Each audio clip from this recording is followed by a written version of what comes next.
This Miss O'Con- conference will now be recorded. Miss O'Connell, Here.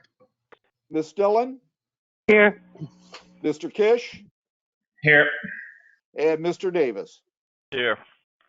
Sir, you have a quorum, and if you would like, I will run the meeting. Yeah, Is that fine? Okay. Yeah, under this thing, I think it's better if you handle that. Okay, and also in the attendance, the record will reflect the district manager, the attorney Dan Cox, Robert Soto from Soto Lawn, Mitch Gilbert, Florida Utility Systems, and Chris Dudak, assistant to the district manager, was also in attendance, and I'm sure Ron will call in soon. Okay. First item of agenda, or first item on the agenda would be the approval of the agenda. Are there any additions or corrections to the agenda or deletions? I have none, Cal.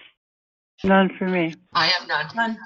Okay, we need a motion to approve the agenda as presented. So moved. I second. Okay, moved by Mr. Davis, seconded by Ms. O'Connell, and all in favor? Aye. Aye. Any opposed? Okay, then we have audience comments on agenda items, and I'm reflecting Mr. Garcia, who has indicated he'd wait till the end for comments, and then Miss Carlino. Joyce, did you have anything on the agenda that you wanted to discuss, or if it's something not on the agenda, we'll handle it at the end? No, I have nothing. Okay. That will take us, so there is no comments under audience comments. That'll take us to the minutes. And you have a copy of the April 17th meeting minutes. Any corrections or changes? I think I have none. one. I Okay, have one. I think here it is. if you could refer to the number on the left. Number 6. All right, number 65. Okay, Mine. But that they still have a strong interest. Who is they? Florida Water Management or the county? the county. Okay. Would you like to change that? Yeah, because I think that water Oh, I'm rights we have sorry. to. No, I'm sorry. That would be they being the two people that was myself and Ron during the meeting.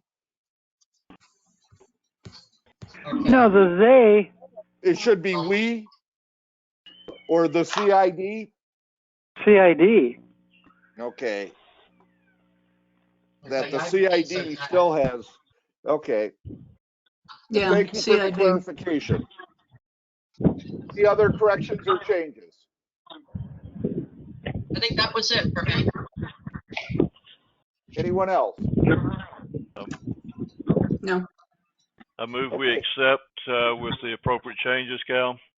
Okay. Second. Okay, moved by Mr. Davis, supported by Ms. Dillon to approve the minutes with the one change. Right. All in favor? Aye. Aye. Aye. Okay.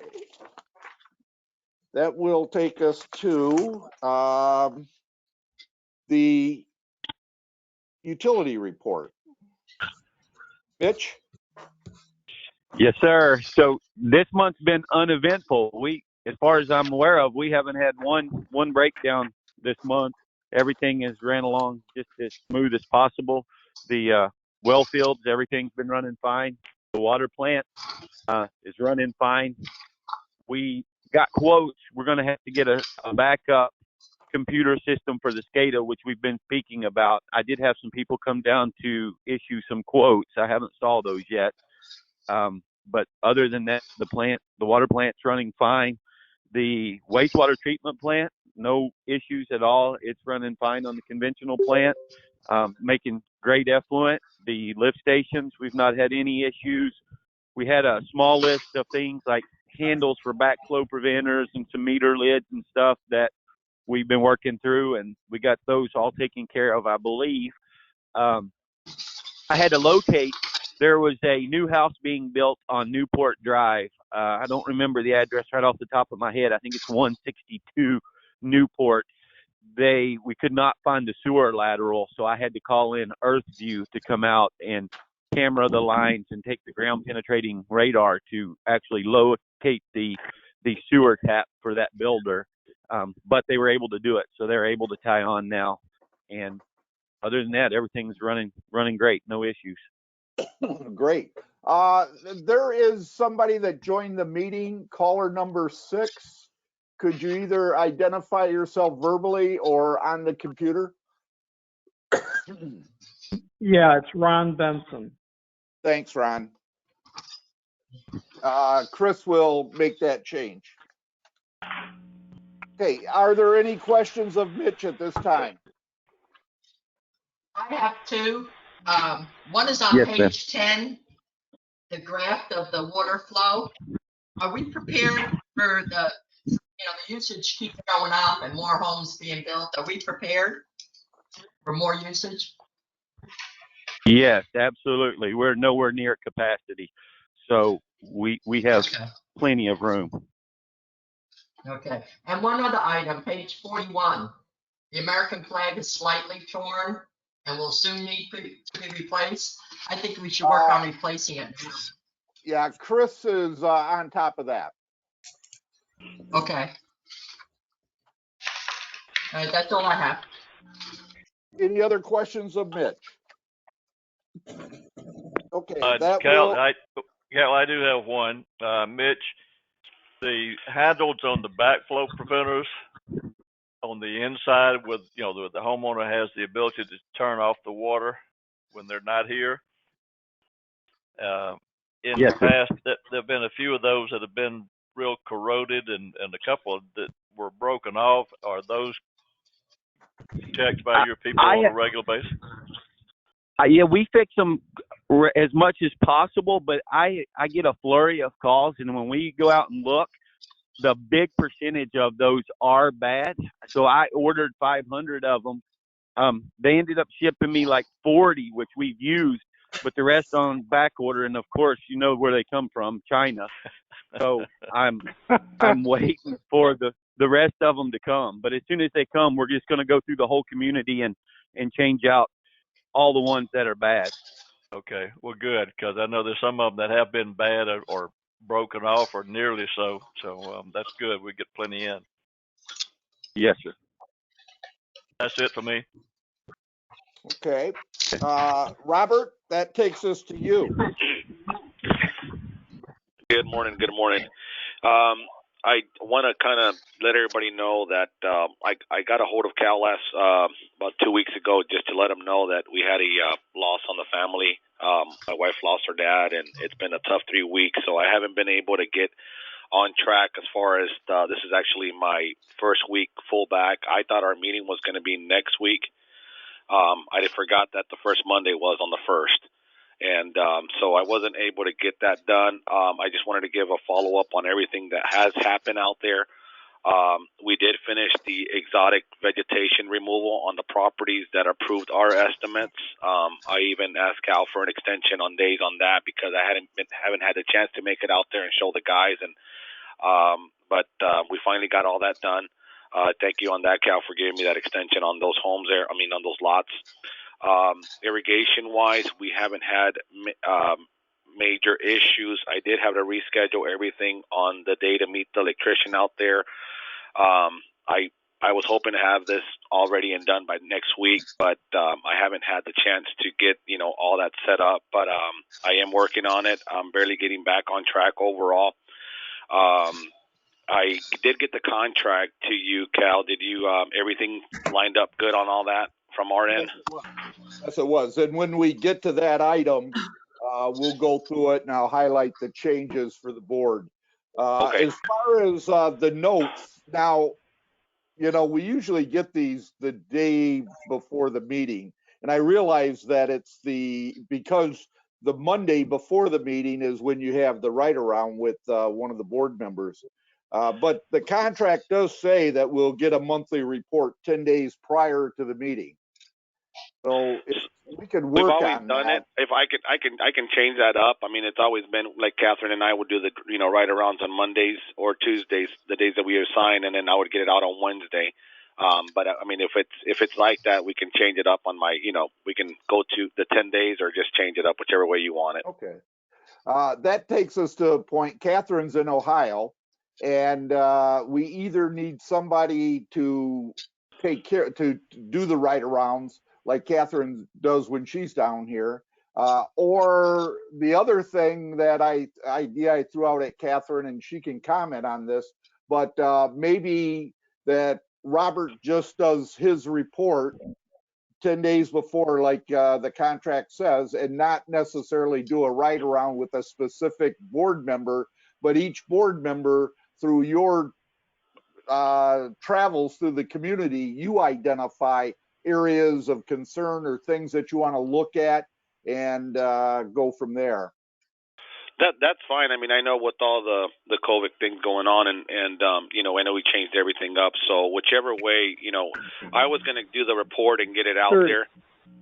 So Doreen Dillon would always cover for Catherine, during this time, and just so like that I can fall back in rhythm.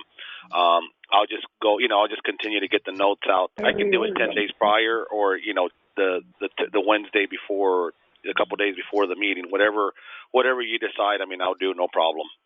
Okay, I think that's up to the How board many though. I have a suggestion. Can I speak first? Yes. Chris does a very, very good job when he goes through the community, making notes. And I have been going through Chris's notes, and making a list of everything that would affect Soto. I have no problem taking Chris's notes and picking out what I think is specific to Robert and sending him just a brief outline of everything. And then when Robert goes and does a ride around, he'll have Chris's list where he could look at all those items and respond to it till I get back. I mean, I still would like to do it when I get back, but this just being the summer months, in the summer, I believe the guys just can get the mowing done, not too much of anything else at this particular point with the mowing. So that's just my 2 cents on the idea. And Noreen, thank you for covering for me all these years. And I'm sorry you can't do it now. I was going to say my situation is such I don't know if I can this summer. So thank you for doing that. I think under the circumstances, Catherine's idea is good. I don't see any need for anybody to have to do a ride around, at least during the summer months, just from an ease of scheduling for Soto. Obviously, if any board member wants to go around with Soto, that can be scheduled on an individual basis, but I don't think we necessarily need that. With Chris's report and with Soto's work too, I think everything would be covered very well. And of course, if Catherine wants to continue that when she comes back, that's fine. But I don't think we need any urgency, at least for the next few months. I think working with Chris's report and Soto's efforts will be more than sufficient. I think that's a good idea. And Catherine, what we'll do is we'll just get together a couple of days before the drive around. So like that, when I do go out there, we'll have those addressed and reported back to you on that. And then we know exactly what we're talking about. Okay. All right, to summarize, the board still will, if you see something, bring it to either my attention or Chris's attention. But Catherine will still monitor the activity remotely using Chris's report. And then Robert will include anything in his notes that he sends 10 days prior to the board meeting. Is everyone comfortable with that? That's fair. Yeah, that's fine, good. Cal. Yeah, Terry, I see you raising a finger. How long is Scott been gone for? How long What are was you going to that? be gone, Catherine? Oh, we anticipate being back October, beginning of October. However, with the virus, that may change. More so leaving earlier than later, I think. Well, I myself would volunteer to at least do one of those runs so that I could learn more about Soto's area, because I'm really unfamiliar with that. That's perfectly fine. Yeah, I mean, I'm okay with it. Okay. Okay, Wendy. Terry, if you're okay with this, then we'll stick with what we've suggested, but you'll do a ride around with Robert, and you'll arrange something with him. Yes, yes. Okay. All right. Catherine, you're okay with that? Sure. Okay, so we're going with your recommendation, Catherine, but Terry's going to do a ride around just more for educational. Right. Yeah. Okay. That sounds like a good plan. Okay. Yeah, if you want, Terry, we could do it in June or July, but just let me know what actually works out for you, and then Okay. we can definitely. I'll be more than happy to show you all these areas out there that what we are responsible for. Okay, appreciate that. Okay. All right. Okay. And so yeah, we'll go from there then. Is there anything else that I need to? Well, you might sit while we go through your contract, the revised contract, the changes that we Wait a minute, had. wait. Before you get to the contract, Yeah.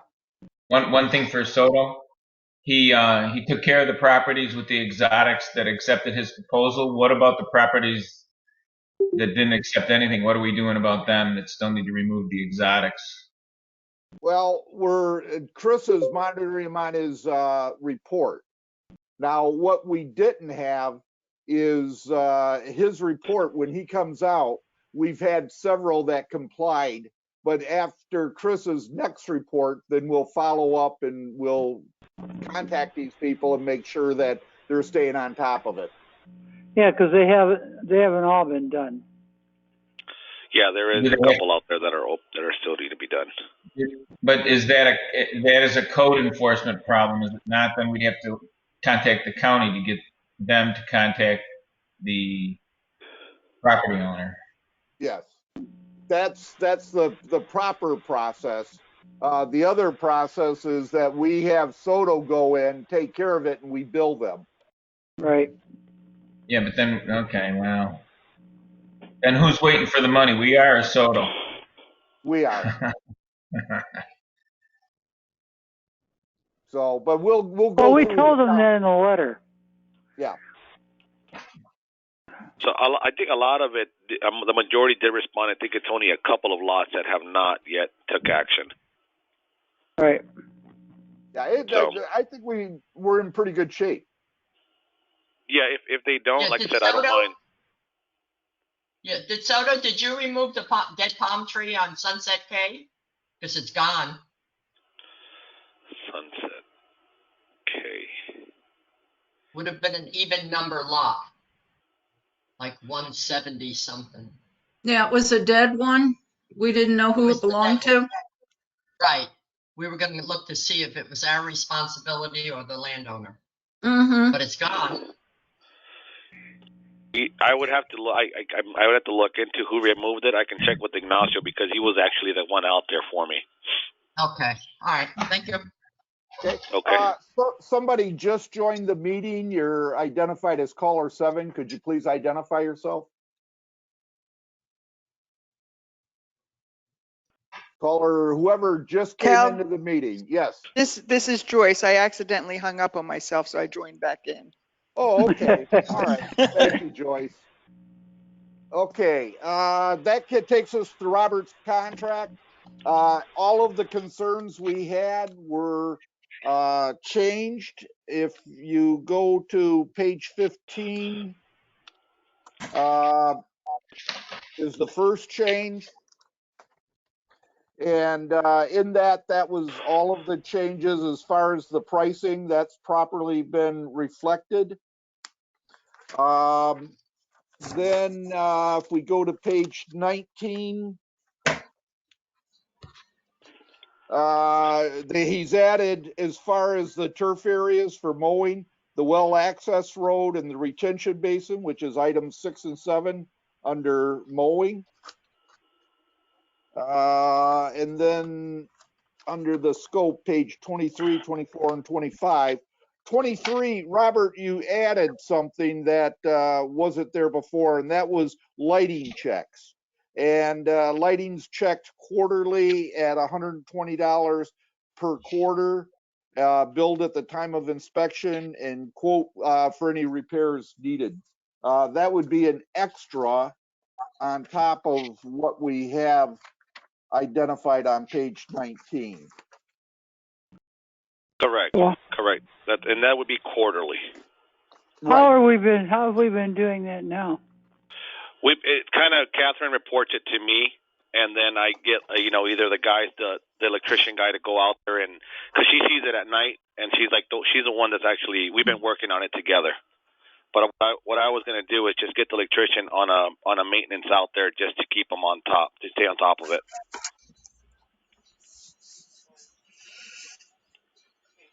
Okay. Then you have his mowing schedule as far as frequency in each month for each of the activities, and that's on page 25. Any questions?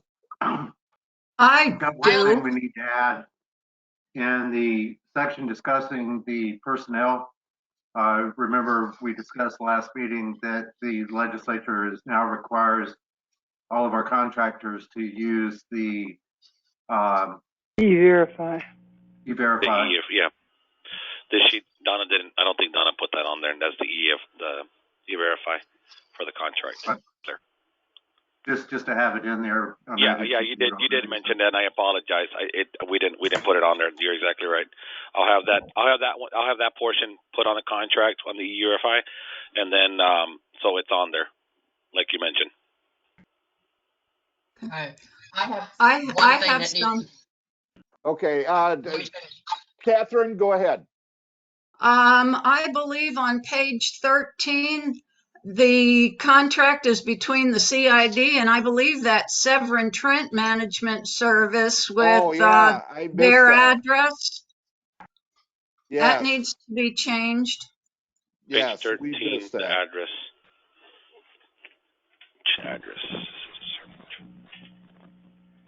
It would be, instead of Severin Trent Management Services, it would be Premier District Management.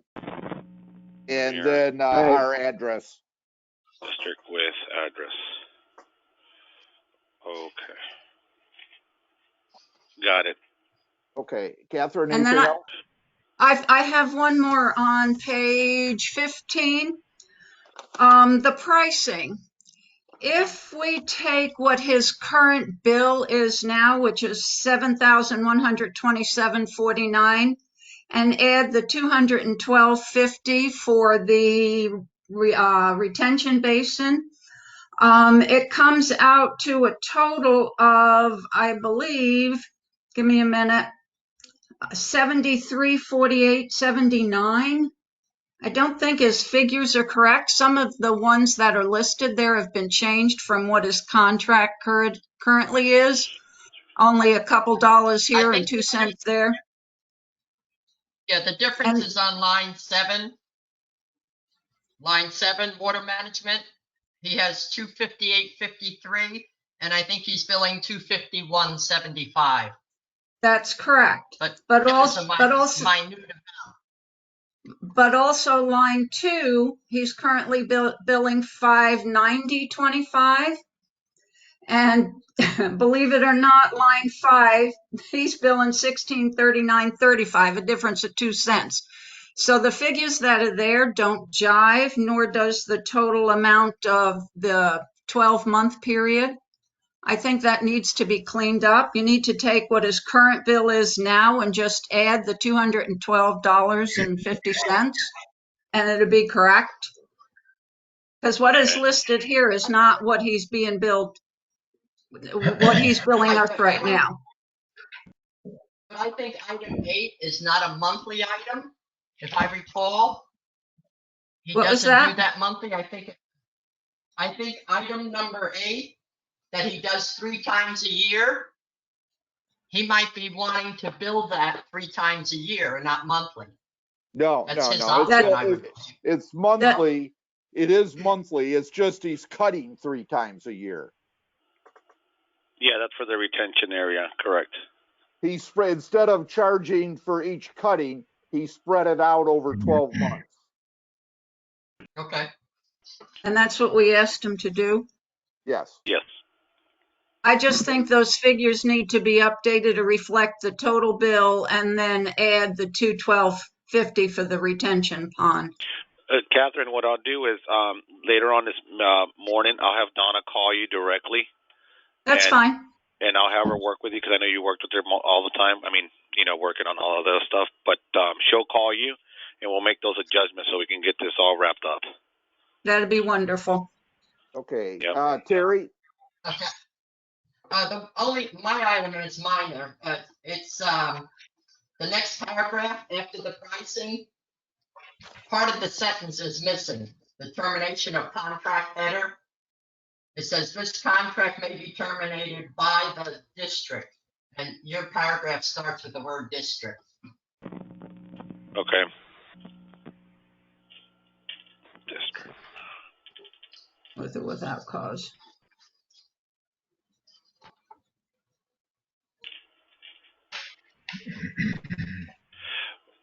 Okay, so I'll call Donna now, and I'll let her know.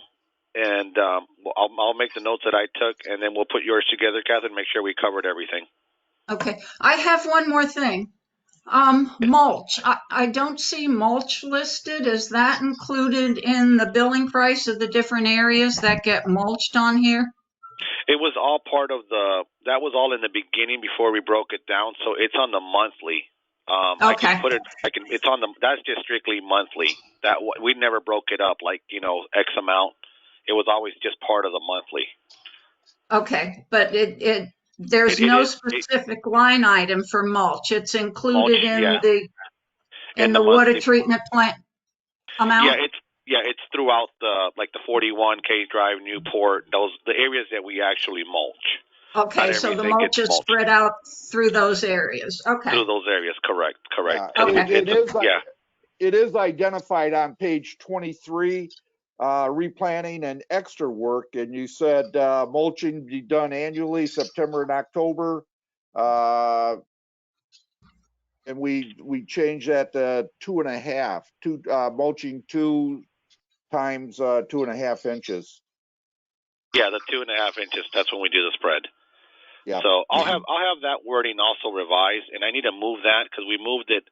We had pushed it. It came late after like the hurricane, so we've been doing it on February. So I'll have Donna write that down for February. Okay.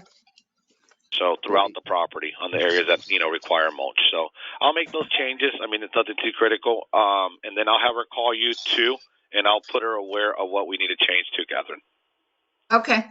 Okay. Does the board want to approve this with those contingent upon those changes, which either myself or Catherine can confirm? Or do you want to wait till? I would like to put a motion. Okay. No, I would like to put a motion to approve the contract with the minor changes we suggested. Yeah, I'll second that. Okay, so then once those changes are made, we'll send it to Tony for signature. Okay. Okay, any discussion? All in favor? No. Aye. Any opposed? Okay, so Robert, as soon as you make those changes, send them to me. We'll review them. I'll copy Catherine. She can review it. In fact, I'll send it out to the whole board. And if you see something, let us know, but we'll go ahead and execute it. Okay. Thank you, guys. I truly appreciate it. Thank you. Sorry to hear about your Yeah, father-in-law. sorry about your father-in-law. No, thank you. It's been a roller coaster. It's actually my wife's the one that's actually, you know, going through all this a lot worse, but I appreciate that. Okay. Thank you. Okay. Bye, Robert. Okay. Thanks, Robert. Bye-bye, Robert. The next item would be the district manager's report, and the first item would be the FEMA update. And we received another payment, which you saw in the financials and the trend report. But what's been obligated is $43,902 plus they have not obligated yet the 5%, but that's automatic. So you should receive total of $46,097. We've collected $44,908, and we still have left $1,189 to collect. But other than that, you're pretty much 100% collected. Good. Okay. The next, any questions on FEMA? No. Okay. The next item would be the budget, tentatively approving it and setting a public hearing, which would be at your August meeting on August 21st. With the budget, I went through at the last meeting, you had some questions on the on capital improvements, and Ron and Mitch and I talked, and we think the number one capital need is replacing the old and outdated meters, and we would prefer to go with the automated, the AMRs. We're getting feedback from somebody. And so what I did, because this is a benefit to... Could it be Joyce? Because she called in again. She did, and she's identified there. Somebody's got I'm something muted. going. Okay, if everyone could mute, you can still hear, and then unmute when you have something to say. Okay, that worked.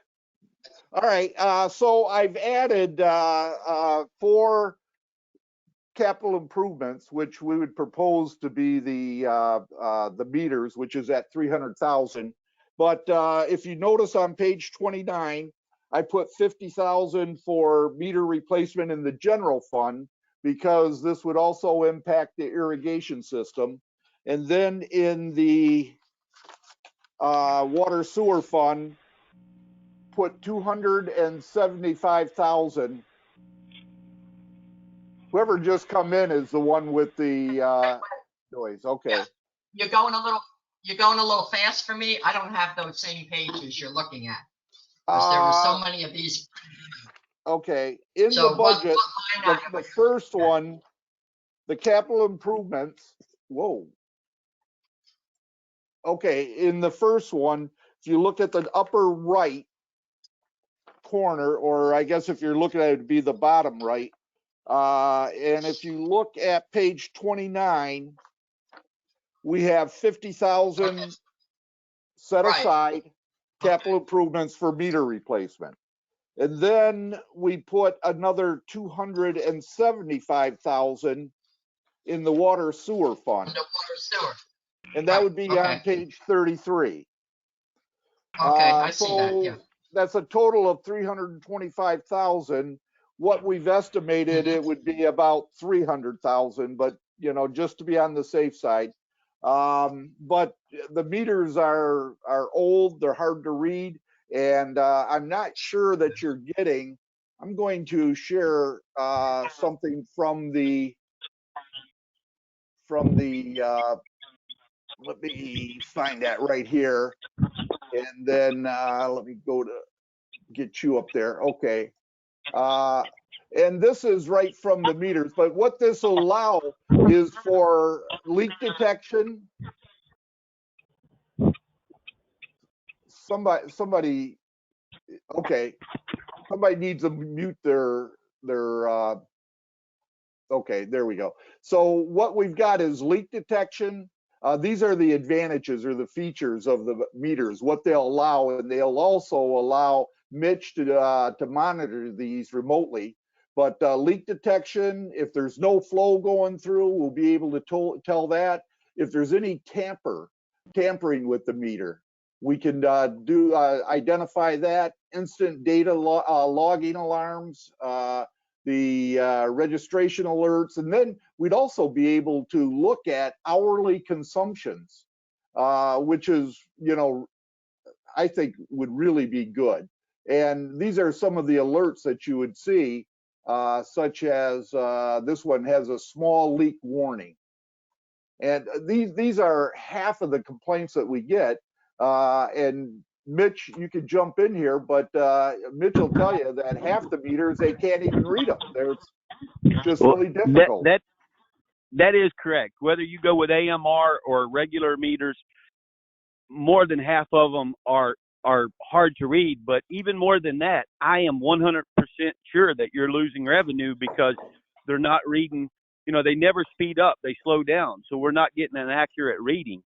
The AMR was much better because it takes the human error out of the reading process. But also, that thing has a 1,000,000-point memory. So every hour it's taking a reading, and you can back it all the way down to every 5 minutes, but every hour it's taking a reading. So for example, if a resident, they have a toilet that starts leaking on the 18th and we read them on the 15th, it starts recording that. So it lets us know, and then we can go back and say, hey, it was your issue and it started on the 18th.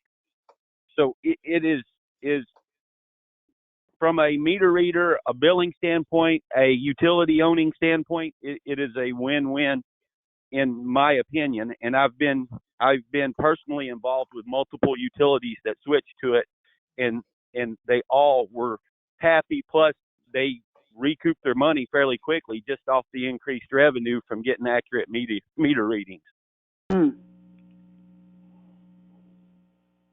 Ron, do you have anything to add to that?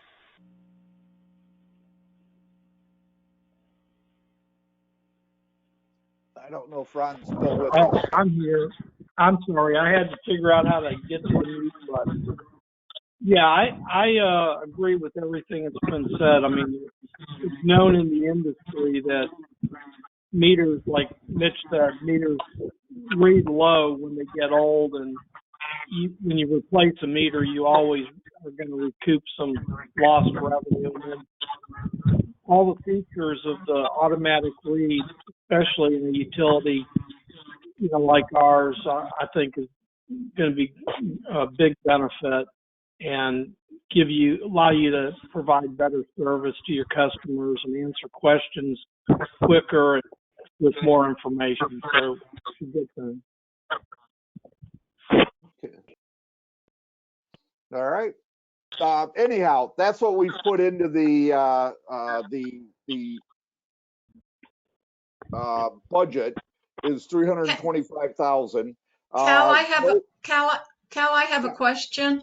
Sure. If memory is serving me, we had 2 quotes on these new meters. Am I correct?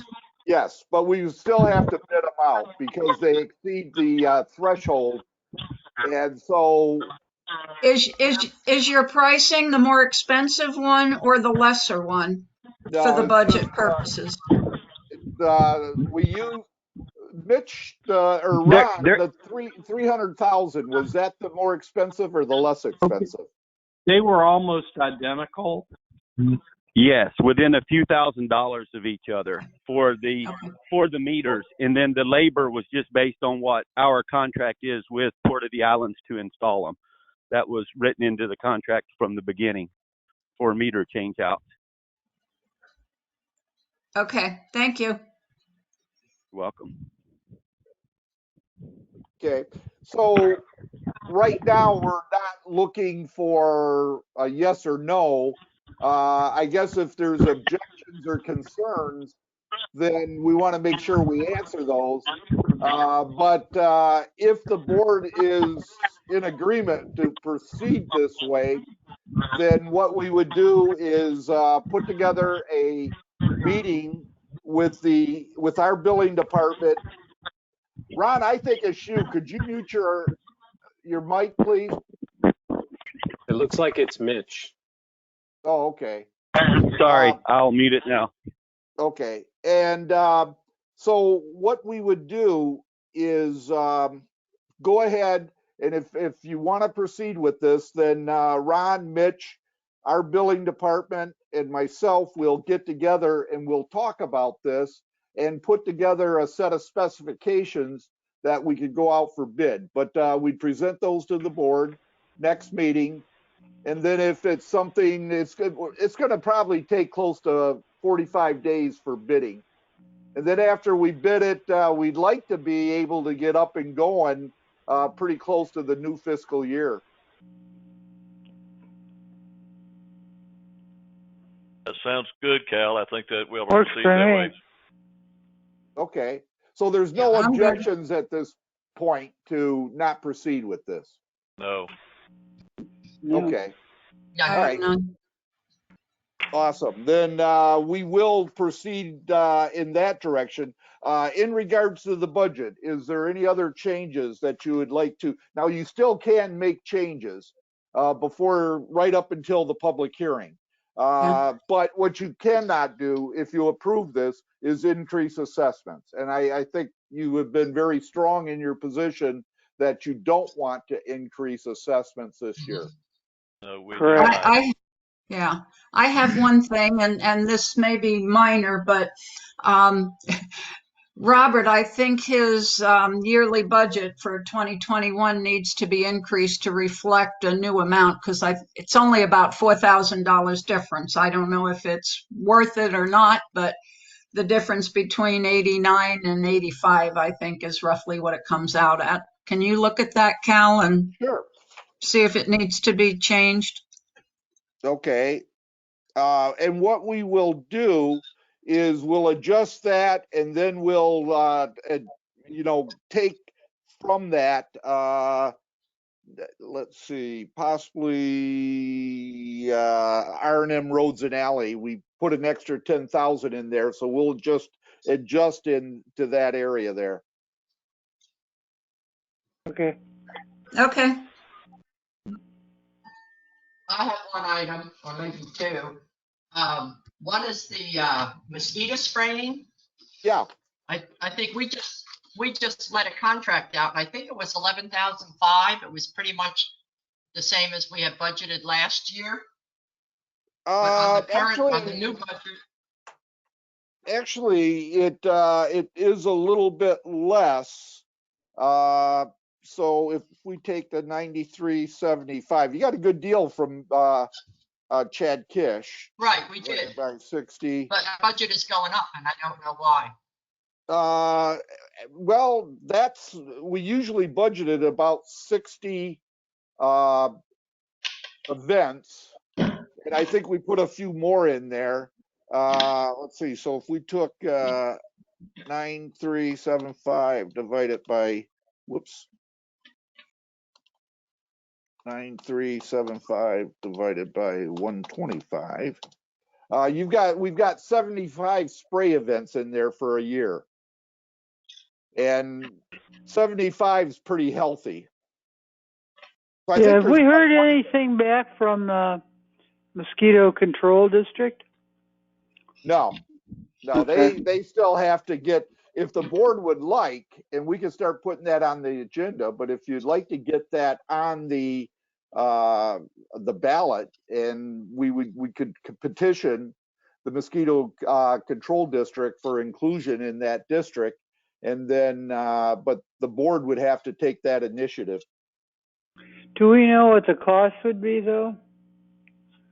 It's all based, I believe, on an ad valorem charge, and it's like 2 mils. Right. Yeah.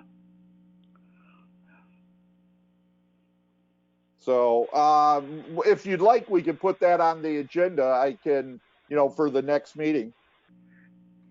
Well, I think we ought to find out if we're the ones that would actually instigate that. I thought that the guy from Mosquito Control said that he had to get that started through the county commissioners first, and then that would come to us. Yeah, last time I talked to him, he said we would have to initiate it, and then they would take it to the county. Okay. Okay. But the county commission would be involved in the process, but the board would have to make that initial decision. Okay. Well, if we can find out approximately how much of a difference in cost, Right. whether we're saving any money, we're saving money on our end, but costing more on the other end, I don't know if that would be a worthwhile thing or not. Follow me? Well, yeah. I don't know if he can give us that number or not, but if he, it'd be good to at least ask to find out, what kind of cost they'd be applying, what that would cost us if it was changed over. Well, it would cost the residents more because it would be, cost them. yeah, it would cost them. And, right now, I can't remember. Could you tell me what the, how many residential property? Let's see, there's 1,300 ERCs, or 1,032. I think it is. 1,092.6. Okay, so per ERC, it's about $20 per ERC per year Yeah. for what you're doing right now. But we don't know what it would add to the taxes. Well, if you've got a $500,000 home, and it was 2 mills. I forgot exactly how many mills it is for the Mosquito District. And if you got a $500,000 home, that's $1,000. Yeah. Well, we might be better off with what we got. Yeah, well, that's why I think we ought to, take a good look at that first, because the community will be looking at their total tax bill, and if we drop it out of the CID, that's one thing. But then if their overall taxes increase far and above what's being charged now, I don't know if that's a good thing for the community. Right. Okay, we will, I'll research that further and we'll put it on a future agenda so that you can look at the costs side by side. Okay. Okay. Okay. Back to the budget, and you've got resolution 2020-04, which sets a public hearing. I have a question. Yes. Not really budget, but the numbers are there. It looks like every year, or at least this coming year on this budget, we'll be losing about 141,000 of the deadbeats money. Yeah. But how much has accumulated of the uncollectible assessments over the years? Oh, it's close to $2 million. Yeah. Okay. I mean, that's why the board had to increase by 1 year. It was $500 per ERC. No. Yeah. All right. So once we get that property resolved and the money starts coming in, then hopefully we can help the community. Well, the biggest is when the debt's paid off. That's $500,000 a year that'll come out of your expenses. And Right. so that's a biggie. But the deadbeats, the North Hotel and Parcel 13, they're gone. Now you still have the Orchid Cove development, Lake Huron, I think it is, of 34,641, and we're showing it as uncollectible. You'll see the district collected. That's the general fund. So I mean, total it's more than that. Let's see what we had in 106 the water sewer. Yeah, 100. Oh, with water and sewer, yeah, 47,462 and 34,641. So you're right, it's 106,000 that is not going to be in the two funds. Right, which is okay. I'd much rather show it that way. Right, you haven't counted on that money now for 5 years. Right. Okay. Because I like the way we have like the uncollectible underneath it, so at least we're not budgeting on revenue we don't anticipate getting during the year. Yes. So no, that's good the way we show. Okay. One other thing, I shouldn't bring this up. The salaries have gone up. Is that because we're budgeting for 13 months instead of 12 or 13 meetings? Yeah, I put 13 meetings in. If we don't have 13, then it would be actually see, it's 2 times 5, 1,000. So I got 14 meetings in there, 7,000 in the general fund, 7,000 in the water sewer fund. So 14,000, that's 14 meetings. Right. Okay. I just want to So be if sure. you Okay. don't have That's them, fine. then it doesn't get charged. It doesn't get charged. So just to be on the safe Okay. side is why I put it like that. Okay. Right. All right. Okay, Well, that's it. if everything's good at this point, and I think it's pretty definite that you're not going to increase assessments, need approval of resolution 2020-04. I So so moved. move. Second. Any discussion? All in favor? Aye. Aye. Aye. Aye. Any opposed? All right. You've got a copy of the financial report, and what did I do with oh, here it is.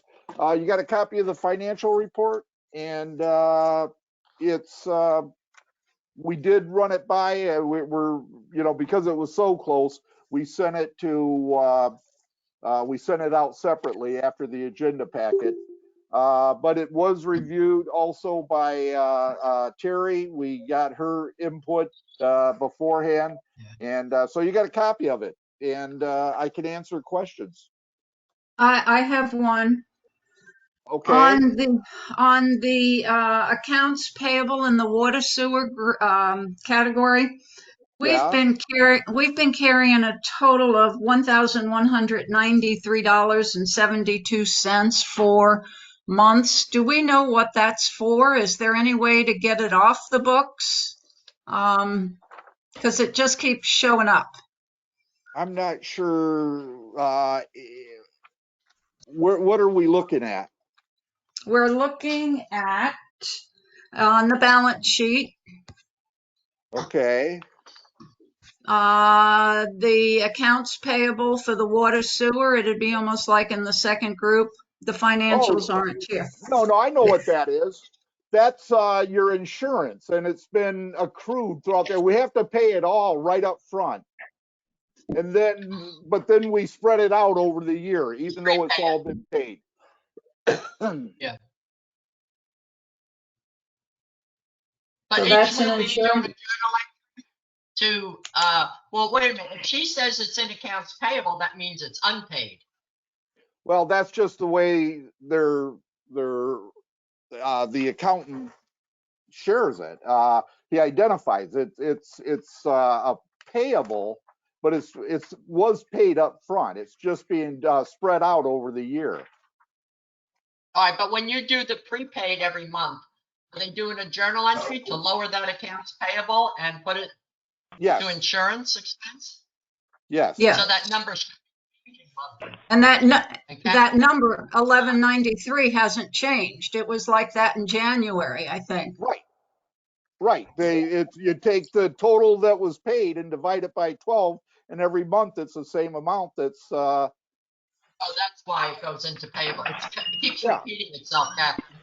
I'll have to look at the ledger. Until it's covered. It's a monthly bill, and it gets dispersed to insurance expense. Any other So questions? we're taking the 681.21. That comes out to 1262.42 a month. It's not the 1193.72. I'll get you the answer. I don't I'll have know. to research it. That's what it is, I'll and what we budget might not be exactly what the bill was. Okay. We don't get the bill till September. Uh-huh. Okay, that's fine. Okay. Anything else? Need a motion to accept the financials. So moved. I'm going to make the motion to accept the financials. They were very good this month. Thank you. Second. Is there a second? Second. Okay. All in favor? Aye. Aye. Okay, you've got a copy of Chris's field report.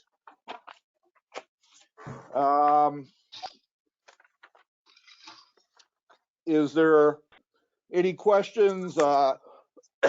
He still has a crew that comes out one day a week or one day a month, and they just take care of the little items on the list. And you'll see that he reflects that maintenance list. He adds 2 each month or whatever, and that's page 44, the maintenance follow-up. He did note that the well road was cut back. I don't know if Robert's still with us. It doesn't look like it. But they need some more cutting to get back to the back ones. The graffiti on the old dormitory.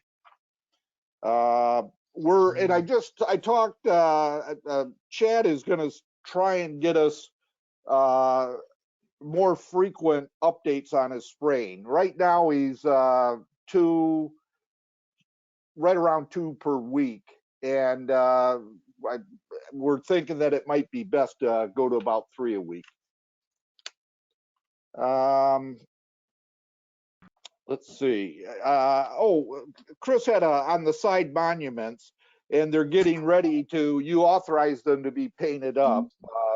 And do you want the same color, or do you want to pick a new color? I think we could leave it the same from Okay. Me too. personal standpoint. I don't All see any right, reason to. the main monument needs to be pressure washed and painted.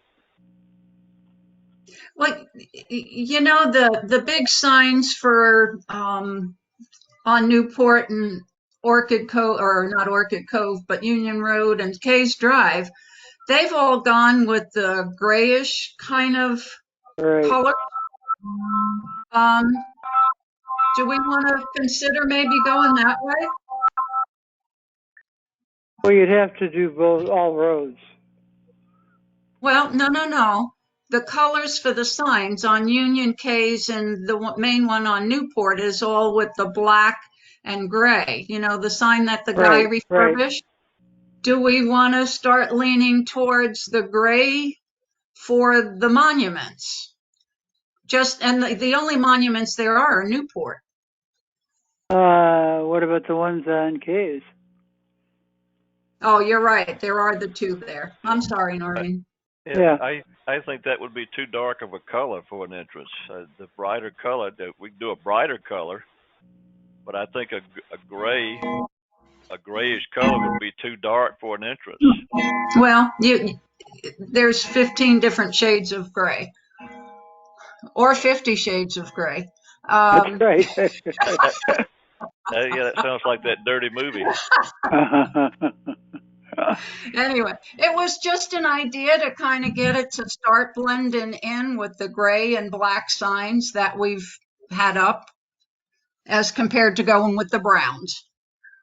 So the only question would be, with the red tiles or the orange tiles, whatever they are, they're on top. I don't know if that gray color, whether that would match up very well or not, would it? Well, remember the gray signs on the K's and Union. We had a local resident that did those. Yeah. Jerry Williams. If you start getting into lichens again, but big money. Yeah. I mean, that's something we can consider, but I don't think we need to go to it from a personal standpoint. I don't think we need to go to a darker color, and a darker color with those red tiles on the top of the monuments. I don't know if that would match up well. Well, then just leave it the color it is. Gray. Yeah. Yeah, but is the gray that you're speaking about darker, Catherine?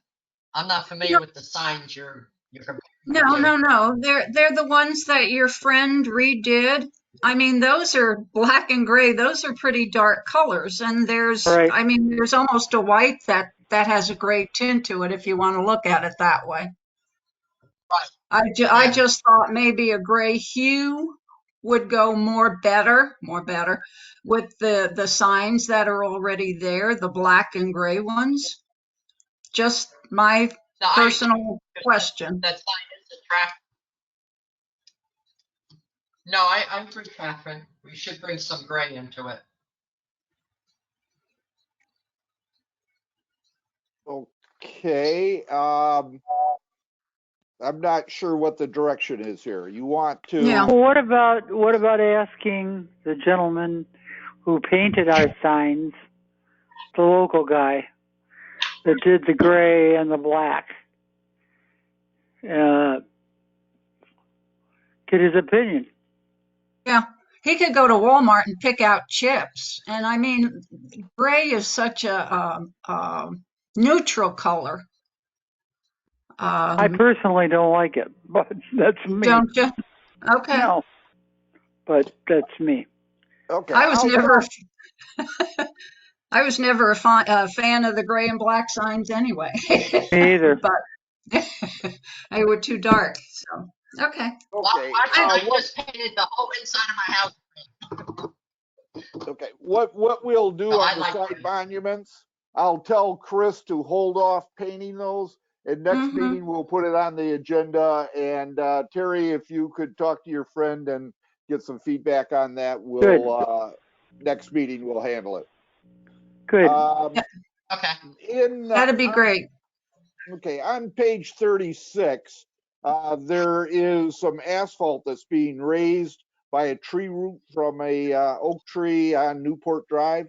And Chris asked, do you want to have that dug up, the root cut back, and then have it repaired?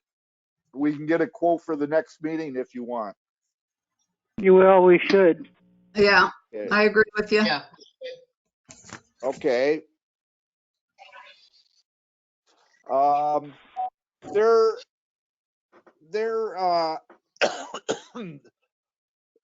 Excuse me, coffee getting wrong.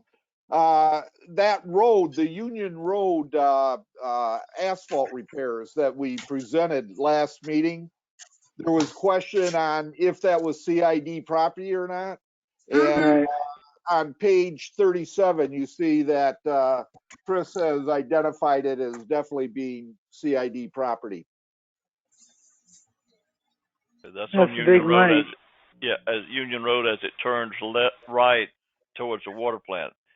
Right. The question was whether the part in front of the North Hotel to the left, which is the section that the gun club traffic uses mostly, I think, that's not our property. So anything from the North Hotel to the right obviously would be the CID property. Is that what Chris identified? Yes. Yeah, and it's big money. Yeah.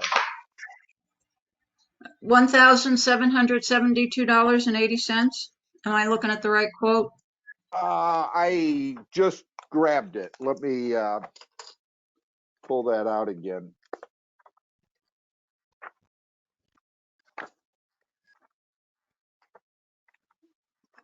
Let's see.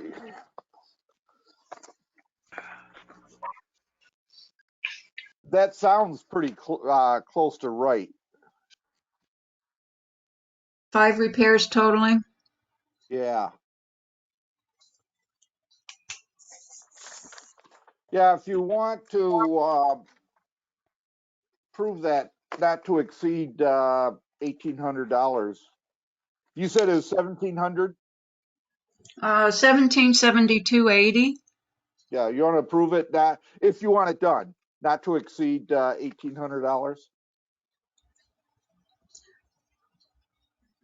I have 2 trains of thought on this one. One is the old hotel is going to be coming down.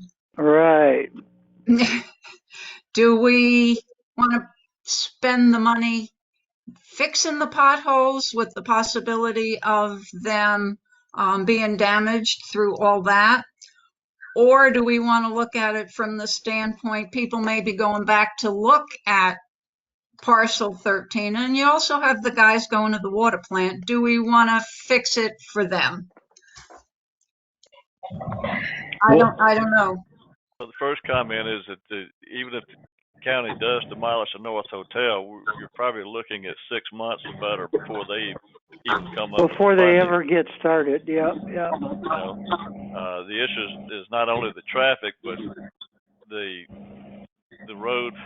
Not that there's a lot for the fire department to cover back in that area now, but any emergency vehicles that would go back that way, that road does a lot of damage or potential damage to those heavy vehicles going through there.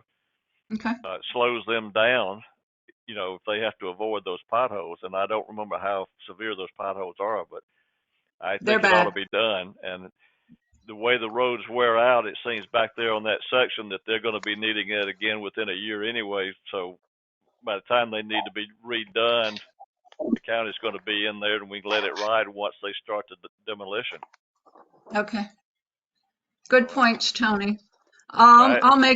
I'll make the motion to not exceed $1,800 and fix those.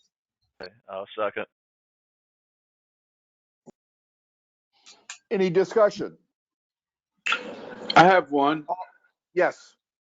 There's some potholes on Stella Maris Drive North towards the end, almost to the main canal. I was just wondering if that is something you guys looked at in these repairs, and I'll stand by for your answer. I can answer that real quick. That was looked at, and Stella Maris has to take care of the drainage issues before we'll take care of it. And that was in the agreement when that road was turned over. Correct. So I'm not sure we've heard from Stella Maris, but that might be my fault that I did not communicate to them. But we've got a couple ideas, and we'll cover that later. Union Road potholes. Any other discussion? Fine. All right, all in favor? Aye. Aye. And any opposed? All right. Let's see, going through Chris's report, he's identified some raised concrete panels that are trip hazards, and they are able to go in and grind them down and eliminate that crack. Now there's some panels on Windward K that are damaged pretty badly. Not sure what or why or how it happened. He says it's probably a heavy vehicle, but do you want us to get quotes to get them replaced? We have to, don't we? I think so. I mean, that's a safety issue. Okay, we'll get quotes, bring it back next meeting. The grinding, I'll have Chris go ahead and include that in his day of work. He gave you an update on cutting back vegetation that might obstruct the water control structures. He's handling that. Now he did his inspection. I mentioned this briefly before. He did his inspection on the Brazilian peppers on 429. Right. So since then, there's been some more action. This chart will be updated. Right. Let's see. Talked about the monuments. I got a question about the drain pipes. Yes. It says drain pipes, no concerns observed this month.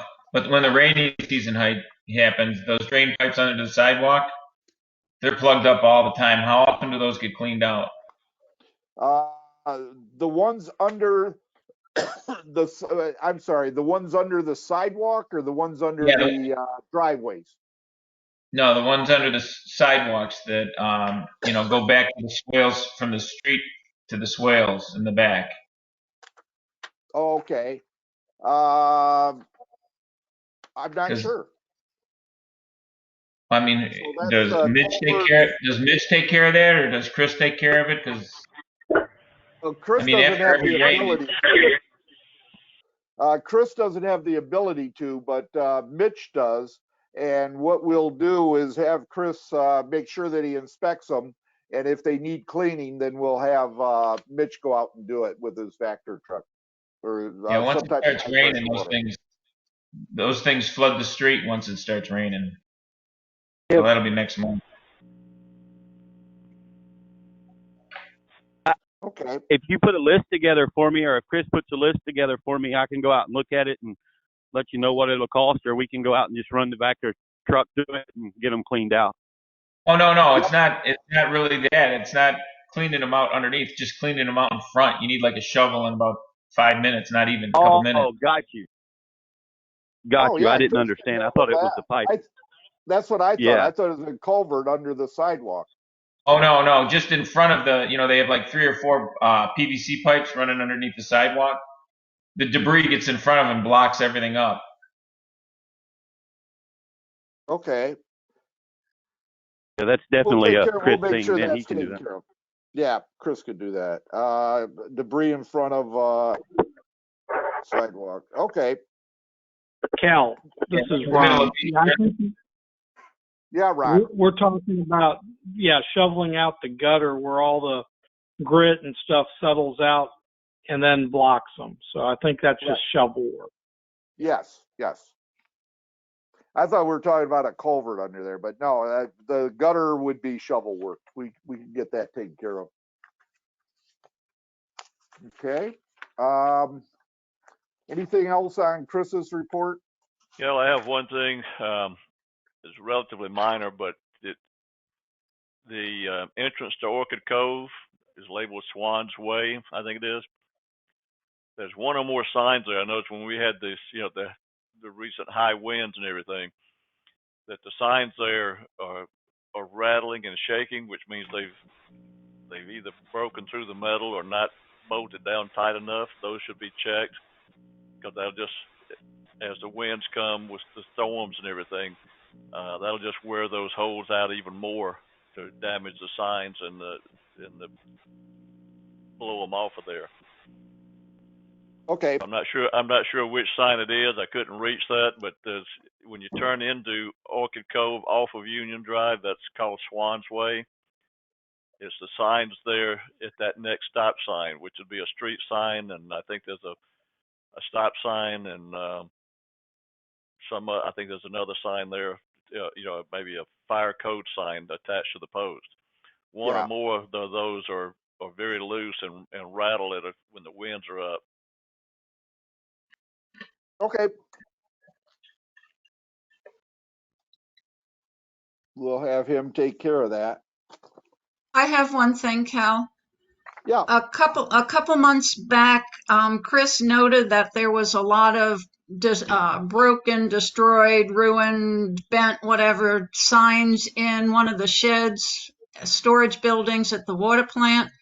Has anything been done with those to have Mitch's guys save what's good and clear out what's bad? Mitch? So what was the question again about the stuff that Chris has taken down? Is that the question that's stored back at the plant, or the other stuff? And in some storage room, in some storage room, there's a bunch of signs that have been taken down, blown down, whatever. And it was my understanding they were being stored there someplace. And I just wanted to know if they have been cleared out to give you guys more room, or are we still saving junk? They are still there. I don't really know what is good or bad, but I can get with Chris, and we're glad to throw away whatever they don't want. But yes, there is still the back room back there that is full. Okay. Mitch, some of those signs you had back there were from Highway 41 or Newport Drive when the signs were down, and you carrying those until those were replaced. Were those replaced with new signs, or did Chris take those out of those that you had stored at the water plant? I do not know. I kind of that room belongs to Chris, and I stumble through there every once in a while, or just go through there. But and when I say stumble, I don't mean it's piled up. I mean I just make my way back there and look, because I look at everything back there. But I don't know if he took them from that inventory or put new ones. But there are a lot of signs back there, like men working signs and all kinds of stuff, like construction guys had left on the side of the road, and then they picked it up and brought it back there because they got left behind. So I can get with him and just get rid of everything that is no longer needed. Okay. Okay. Anything else on Chris's report? Okay. The one thing we did have that, and he identified briefly, was we were told, let's see if I can't find this. We were told to send the property owner at 157 Case Drive about repair, and it was suspected, and I sent out an email to everyone, but it was suspected that there was damage done by the construction crew. And Right. we researched this after he got with us, and he said, and he sent, and in your packet on page 49, a dated picture from April 8th, 2018 that shows that it was like that. And Chris did identify it in his report on in 2018, May of 2018. He identified it at that time. So I think it wasn't the construction people that caused that damage. I think it's something that's been there for a while. Would the board like to have us proceed in getting a quote to repair it? Yes. Yeah. Okay. If we could get a good price from Tenchler when they're there, if they're there, then we'll just include it in that, and it's easier for them to do, you know, all at one time, and cheaper probably. Yep, that's fine. The lake, the littoral planning, they're hoping to do at the end of this month, but you know, we'll wait and see. They don't want to plant them too early because if you don't have water, they'll just die. The Tenchler proposal, when they first looked at it, they quoted 30 feet of new gutter, and it actually, when they got out there, the project manager left and either terminated or whatever, but wasn't there. But the new project manager looked at it and they said, you got to do 70 feet. 30 feet's not going to do it. And gave a pretty good price for an extra 40 feet. The 30 feet was $2,250. And then for 70 feet, it would be another $1,000 to more than double what they would put in. But you have, you know, that's a decision you guys have to make. But to do the 70 feet of valley gutter in that area, it would be $3,250, which is $1,000 more than what was originally proposed to do 30 feet. Yeah, I looked at that earlier. I didn't think that short distance. That's a major run they got to change to make that work right. So Yeah. Is this on the house next to Noreen's across the street. on Wilderness K? Across the Yeah. street? To cross the street. Okay. Okay. If you're okay with that, we'd entertain a motion to approve it. So moved. Now that's the same guy that would fix the other one, right? You're talking about these. Yes. Yeah, we would get a quote for him to do the one we just talked about also, and see if we couldn't get a good deal. If he's there and he's got the concrete, it should be. Yeah, it sounds like it should be reasonable. If we got an extra 30 feet for that for $1,000, yeah. Okay. Is that a second then? We got a motion by Mr. Davis, second by. I'll second it. I'll second it. Any discussion? All in favor? Aye. Aye. Any opposed? Okay, Ron, you're up with the 5-year renewal update. We got it? Yeah, I'm here. We got the letter. I think we talked about that last month, so that needs to come off the list. Okay. All right, sorry about that. That's okay. And then on the dock water service, I believe you have an update, Cal? They talked to us and they're going to proceed. Basically, they still need to go to the county, and we haven't that I remember. I don't recall the county asking us if we had adequate sewer and water to support it, and we do. Yeah. And verbally that's been told. The But, email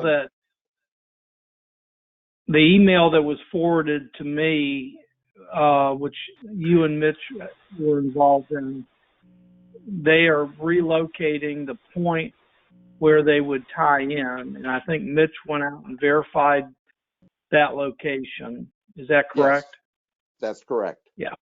Yeah, and because we had, so it would be west of where it had originally been proposed. Right, because when they first proposed it, I told them there was a lot of fire and irrigation and sprinkler, water lines already in that area. So that looks like a better location.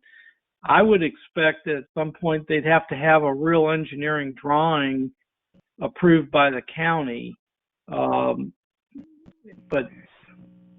the main thing was that Mitch has verified it. I guess with the fee structure we have, Mitch would be doing the work under his contract. Is that correct?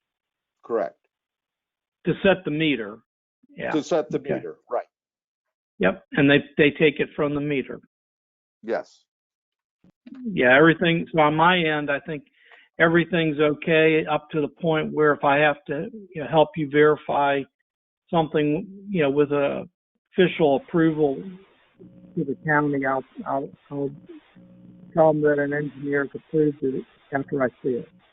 Right, and we're just waiting for them to fill out an application for service and make the payment, and then we'll have Mitch set the meter. Okay, so yeah, those are the two items, and nothing else that I know of on my report. Okay, Dan, you got anything? I have a question. I didn't get off the microphone fast enough. Has anything happened with the marina situation, Ron? No, nobody from the marina has provided anything, or I haven't heard anything from the county on that. And neither have I. Have they applied for any building permits as far as you know? No, I don't know. I do not know a thing. I know they started reconfiguring Dock A because there's a great big huge catamaran there.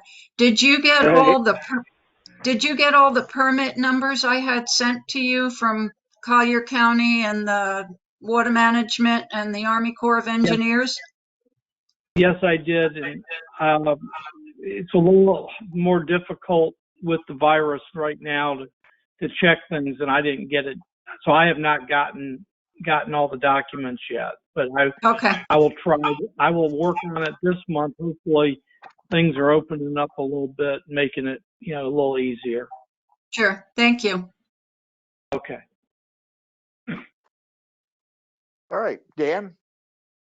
I don't have anything for you particularly. I would like to make a suggestion. When you go out for bid on your smart meters, the city that I represent that has a pretty extensive water system, when they went through and did their meter replacement, the manufacturer actually sent crews down to do the installs so that they would make sure that they were calibrated, everything was working right. Boom. And they installed like 2,700 meters in a week. And that particular municipality, I believe it was an 18-month return on investment. They'd actually collected everything they spent on those meters above and beyond what they were collecting before because of the more accurate reading. Oh, that's good. But it might be to have it as an alternate bid for them to supply the labor. They actually wanted to because of the, so that they can make sure everything was working the way it was supposed to before they left the job. Yeah, I think that would be smart of us to do the same. Yeah. Would that have anything to do with the warranty, or would these meters be warranted in any way, shape, or form? Do we know? They 1-year manufacturer's warranty against, workmanship and defects in the meter itself. but they're not going to, no matter who installs them, whether it's their crews or your crew, they're going to look to that crew to do any labor deficiencies. Okay. Dan, Yes. Dan, it's Ron. Could you forward a copy of the bid spec that they used? Yeah. Let me see if I can get that from the city clerk, and I'll send that over to you. Yeah, send it to Cal, and then he can forward it to whoever else. That would be great. Thank you.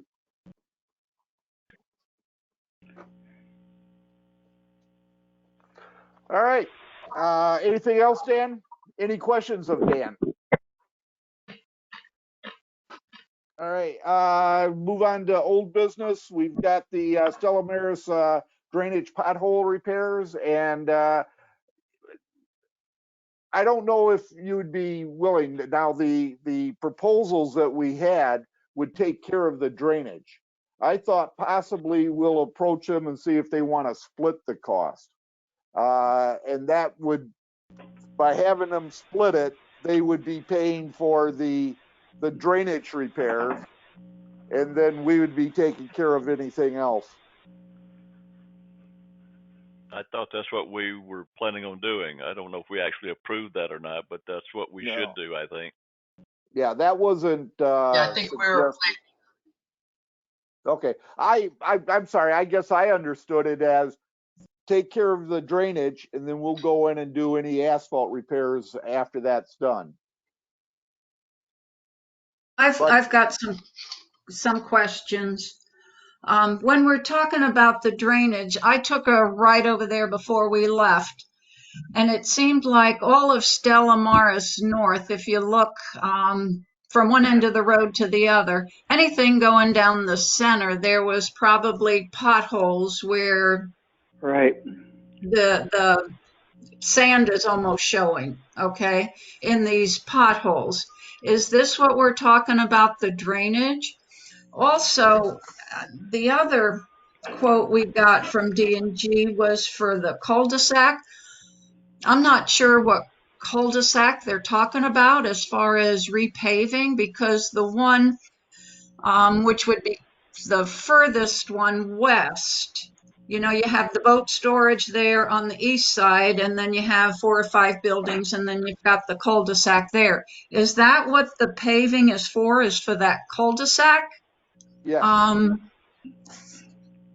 That didn't look that bad to me. The drainage on Stella Maris North looked worse than the cul-de-sac. The Okay. cul-de-sac that I'm thinking about, this is Ron, is the large area that was put in to allow fire trucks to turn around. It was required, by county ordinance. And just, if I remember, is it just the north of that there's a retention area? Is that the same area? I know it's the one that is a turnaround. That's closest to the canal. I think you're correct. Ron, there's not a retention pond off of that, but that is a drainage area, I think, on the back side of that cul-de-sac. I guess that would be like the north side of the cul-de-sac. Yeah, there's like a swale or something. Yeah. A field. Yeah. There's not an actual pond, but well, yeah, it's a what they call a dry detention pond. Yeah. Right. I think our issue with that cul-de-sac was, and I don't know if Ron mentioned this or not, but I think our issue was there when it rains that water, it stands in several places there, puddles up quite substantially. And that was an issue, whether that was going to be our issue. That would be a Stella Maris issue, I think, according to the agreements that we had before. Yeah, if I recall, there's no drainage, inlet to let the water out of that area of the cul-de-sac. I think there's a drain. I think there's a drain right in the middle of it, and it looks like the water just goes from, where the landscaping and the houses are, slants down to that drain. I looked at the cul-de-sac. For what I know about it, it didn't look that bad, but. Yeah, someone needs to go out there. You know, I don't know if Mitch or somebody would be willing to send someone out, take some pictures the next time it's raining and there's water there, and that would help us. It could be there is a drain that's not flowing properly, or it could have been just laid flat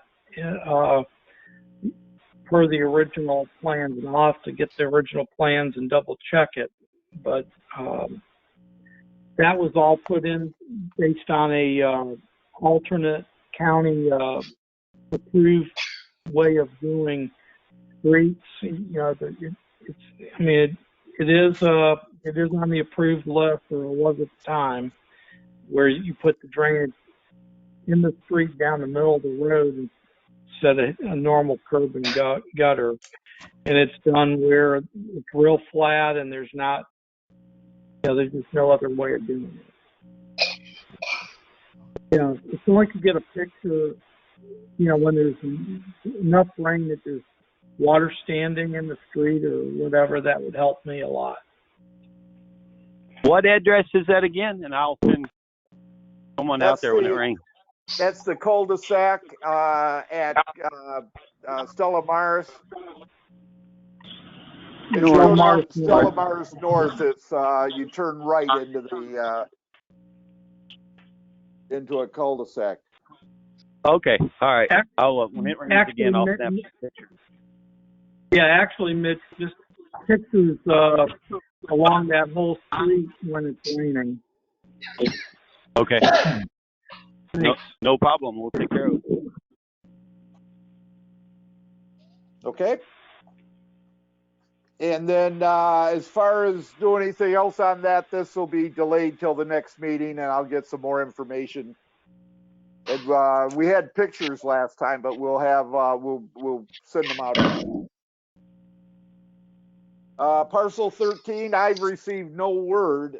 North Hotel, they are in the process of getting bids to tear it down. Although Dan Rodriguez did tell me, somebody, Ron, is that you? Could you mute yourself, Ron? I just unmuted myself, so it wasn't me. I'm still hearing some feedback. I'm going to try it. Mitch, could you mute yourself and see, or? I was muted. I just unmuted, and I'll mute back. Okay. Let's see. Let me try. No, it's not Ron.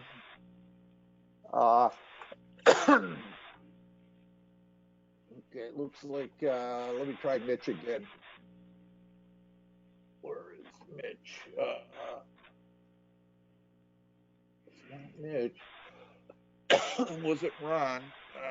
Maybe Joyce. She's muted. I've been muted the whole time. Yep. Okay, well. I have Joyce up here twice. Once online and once muted. Yeah, one is not muted. That might be it, Joyce. Okay, that's it. No. We've got you muted one time, and the one you're muted on, I'm going to not mute it. I'm going to, let's see, where was that? Okay, that's it. Cool. Okay. The North Hotel, I sent out to everyone a copy of a communication from Dan Rodriguez saying that they are in the process of proceeding with getting bids, and they don't have funding, but you know, once they get bids, then they'll hear something from that. Right. So so no real update on that. MBR discussion, Ron or Mitch, who wants to jump in on that? Ron, why don't you start out? Okay, I'm here. What's the question? Well, the question, it's on the agenda. Yeah, it's on the agenda, but at the last meeting, you were going to start some dialogue with Parkson and see what it takes to be able to get that system up running again. And you had suggested a possible alternative plan of some sort. No, I have not done anything on that this month. I guess I didn't realize that it was something that was going to be done sooner than later, so I didn't do it last month. Hey, that MBR, I looked at it with I looked at it with Mitch last month. Don't worry about it. Unless it's something that has to be done, that we don't need it. Well, you might not need it, but it was built for the purpose of replacing the old plant. And I mean, it's working good now, but you've got a multi, over $1 million investment there that you don't want to just ignore. Yeah, it was done about 10 or 15 years ago. And I had heard in talking with Mitch, about Russ's visit and his comments, and was kind of waiting to hear this month what Russ might have had to add to that.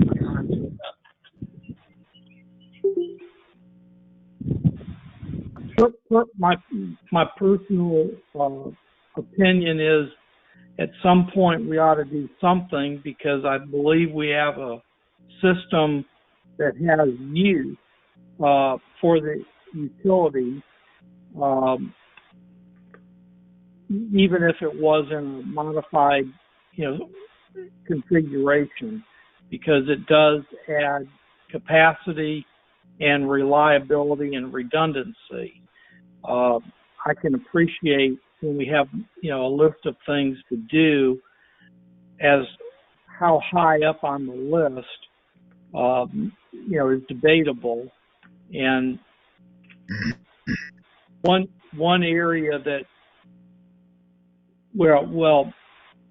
what may end up happening will be, at some point, the DEP may do an inspection, and if for some reason something wasn't as it should be, they would then look and say, well, wait a minute, you have a whole system here that was permitted and used to be used that's sitting unused. At that point, they may put us on notice that we have to put it back into service or change our permit. And so, I've put it on the list and talked about it over the years as something that we need to do something with. And I guess it's whenever it becomes a higher priority, then I'd be happy to, do something.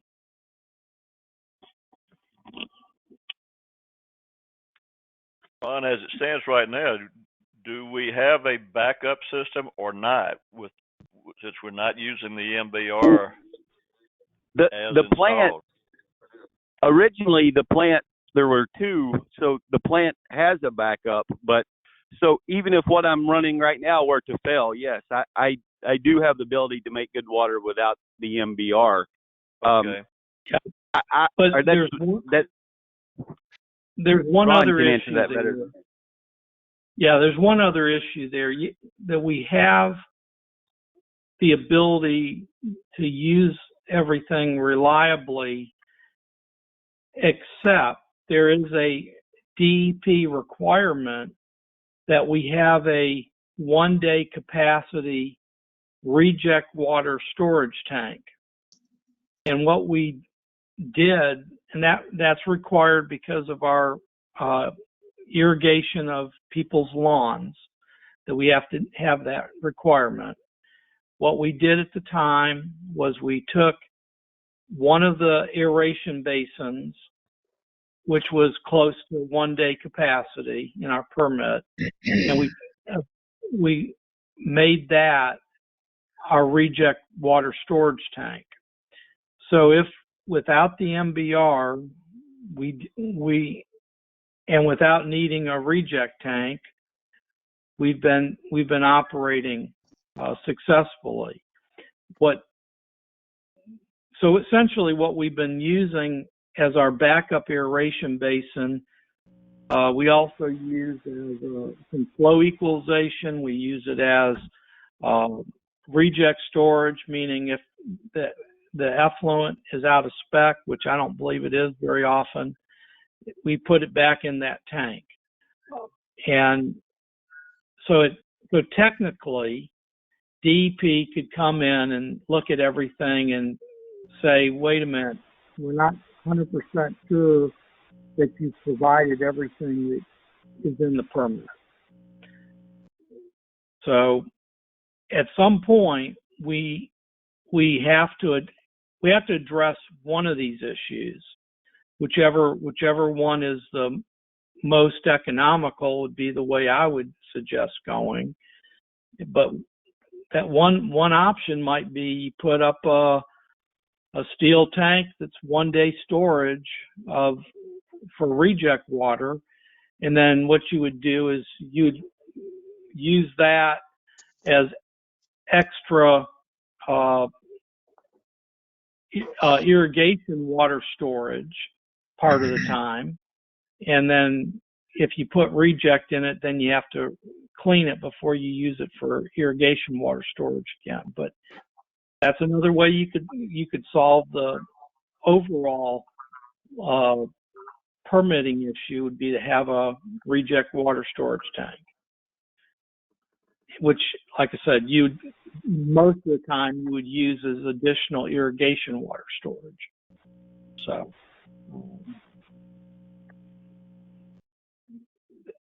at some point we have to do something somewhere.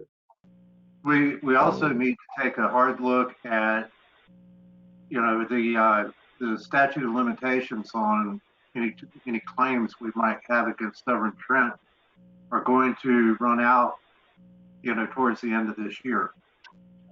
We kept, I believe it was like $50,000 to $55,000 of money that we never sent them. And, I don't know that our claim could be any higher than that, but it was their mismanagement of that MBR, from what I understand, that has caused a lot of the problems with that MBR.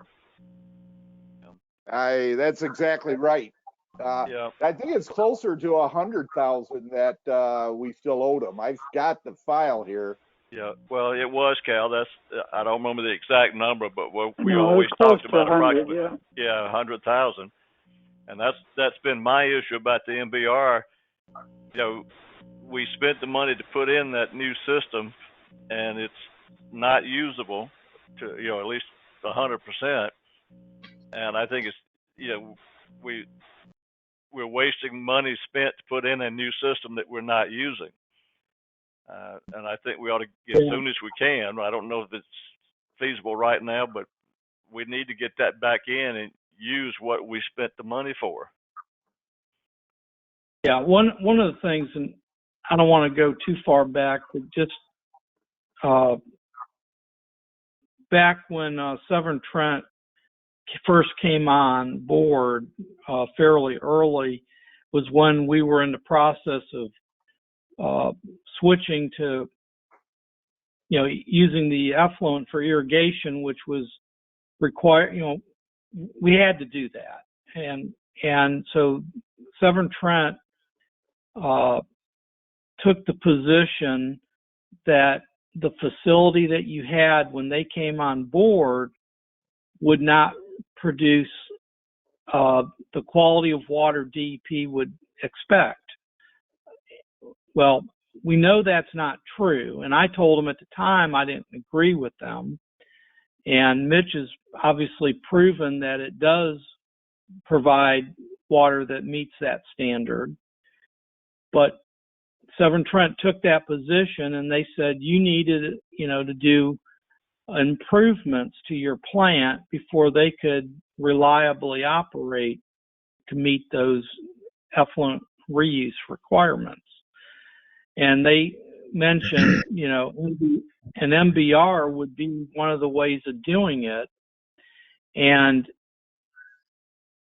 at that point, we had a project that we were going to do that was a second filter. And the filter that we have today, there would have been a second one next to it built, and that was on a long-term wish list to get the second filter. And so we didn't spend the money on the second filter, and there were a couple other improvements that were on the long-term list that we basically took the money that would have been spent on those, and that was a down payment toward the MBR, which was obviously a lot more. But that's why we started down that whole path. And that's why I guess today, or in the last few months, when it comes up, I've made the comment, we don't have to stick with MBR. It was, as it originally was constructed, if there's a more economical way to use the investment of equipment that we made. And that's kind of where Mitch and I had some ideas of how to spend a lot less money and have something that in all likelihood would cost less to operate per month. And I'm happy to put in a little time on that at the appropriate point. And if now's the appropriate time, I will do that. If you're not going to spend the money this year, then we might as well wait, put it off. But I'll be happy to do whatever the board requests. I think we're going to need to have that information so we can evaluate whether the monies that we kept put back from Severn Trent is going to be sufficient to cover your damages. Now, what we would be talking about and what Ron's saying, if there's a less expensive way to do it, well, that's mitigating our harm. And, we do have that duty to do so. But, your statute of limitations is probably going to run out, and I think it's about October of this year. Yep. Yeah, I agree with Dan, because the worst thing in the world, if we don't do anything with that and find out if we've got any issues with the system and we run out of the statute, for the equipment, then we're on the hook for everything with no recourse. And I think we ought to clear up as anything and everything that we can possibly clear up that might kick back to Severn Trent to protect the community. Well, Dan, are you recommending that the board request that I put a engineering report together that you'd be able to use if you have to go forward with any litigation? I don't think we need to have it to that detail yet, but we would need an understanding of what our options are and what those costs are probably going to be. Okay, I can do that in a technical memorandum that, is kind of point by point. There would be obviously justification for all my comments and recommendations, although it just wouldn't be put together, with all the details. Correct. Yeah, that'll be sufficient for what we need to do. Probably I would suggest by the end of July, maybe by the July meeting, we could have that for review. Well, the reason I bring it up is asking that the board direct me to do something is obviously I would have to spend a little bit of money to do that. I would keep it to a minimum. I know the history, I know the system, so I can do that. Personally, I have stayed in my own home, other than I've been in my office after hours when no one else was there a few times, and so I'm not just running out everywhere, so I haven't gone down to the plant. I'd probably have to, anything at the plant, I'd send one of my other engineers to take photographs and provide them to me. And unfortunately, it's the way it is with this virus and some of my personal health issues. Yeah. What was the original cost of that MBR? It was over $1 million. Yeah, I was thinking close to 1.4. Holy crap. All right. I mean, there's so many places that system can fail, it's unbelievable. I do not consider that a reliable system. But can't you just use the fact that they destroyed $1.4 million system in your litigation? What more do we need than that? Whether we fix it or not. Yeah, it's your cost to cure.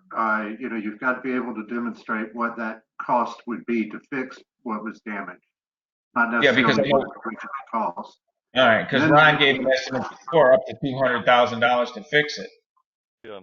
Well, the biggest point is that was 1.4. We paid 1.4 million when that was installed, and that was 10 or 12 years ago. Yeah, that's depreciated down considerably. It could cost that or more now if that system had to be totally rebuilt in a worst case scenario. So we could be talking more than 1.4 million exposure. Well, I will tell you that over the years, I have served as the expert witness and the engineer on similar type prospects. And Dan's right; it's what cost to fix, and sometimes the cost to fix it can be even more than the original cost. Other times, they can use technicalities in the law and discount it down considerably. But my clients have always won their cases, but I know that it also costs a lot of money to do that. Even though my clients got millions of dollars in when they won, but I would rather have some direction from the board and your attorney before I just start down a path. And then the other side, especially if the dollar amount's large, they're going to spend a lot. They're going to spend a lot of money to fight it. And so if I spent less than $5,000 trying to set something up, and they spent $50,000 or $100,000 to fight it, I can't win. I'd have to spend a lot of money to fight someone hiring engineers that would spend a large amount of money. Again, personally, I've always won on these cases when I've been involved, but it's not because we only spent a small amount of money. We have to spend what we have to spend if you go that route. I think that really what we're trying to look at is a range of possibilities, Ron, from the easiest fix, least expensive fix, to the most expensive. And let's see what our range of opportunity is there. And then, we can decide to what detail we need to go into that. I mean, if we've got a reasonable option that can be covered with what we've kept in retainage from Severn Trent, they've never asked for that money in all this time. So they may be hoping that this is going away for them. The 100,000 would near about pay for new tubes. Well, it's other things we have to do. I think part of the silence of Severn Trent, personally, is just what Dan said. Severn Trent's coming out light by not getting the 100,000 that we owe them. Yeah. Now Severn Trent is not Severn Trent anymore. They have no U.S. operations. They're a company that bought U.S. operations, and it's Infomark. Does that matter, Dan? No, when you acquire an asset like a company, you acquire their liabilities as well. unless they contractually managed a way to get around that. But Well, I definitely think that we ought to do what we need to do to protect the community, to protect us on that. You know, if we can get by with what Dan requested, just a low bid and a high bid on that, and that will give us the coverage we need, that's fine. But I definitely think we need to do something to make sure that we're going to protect ourselves when and if we do anything at all with the MBR, and that we ought to be doing something with it for sure. You're talking, no, wait a minute. You're talking about protecting us from the $100,000 that we have refused to pay them. They haven't come after it. No, I'm not talking about that. I'm talking about the cost, like Ron and Dan both said. The system cost $1.4 million when it was installed over 10 years ago. The repairs to get that back up to spec now could cost much more than $1.4 million because of inflation and whatever other problems we might run into, and we don't know what those problems are. So we've got an exposure, but in a worst case scenario of a huge amount of money if things really just don't work out with the MBR. Could I take a second, Russ? Russ, could I take a second? Noreen, can you mute your mic? Mute it? Yeah, mute it until you're ready to speak. I've been muting it, but I'm afraid I'm cutting you out from any discussion. So if you can mute your mic, there's 4 little things. Click on the microphone. But I'm just on the phone. I am not on my computer. All right. Well, I can mute you. I'm trying to figure out how I can get you to where if you want to talk. Right now I'm just bouncing it back and forth.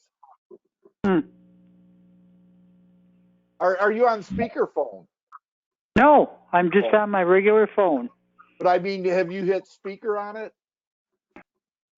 I have a speaker, but I don't have the speaker on. Oh, I don't know what it is then, but I'm getting all types of feedback on you. I'm going to mute you and then I'll just pop you in and out. So. Okay. Okay? Okay. Okay, I'm sorry, Russ. Go ahead. Okay, let me just understand something. Dan is worried about our litigation rights to keep that $100,000 based on the problems with the MBR. Okay, that's $100,000.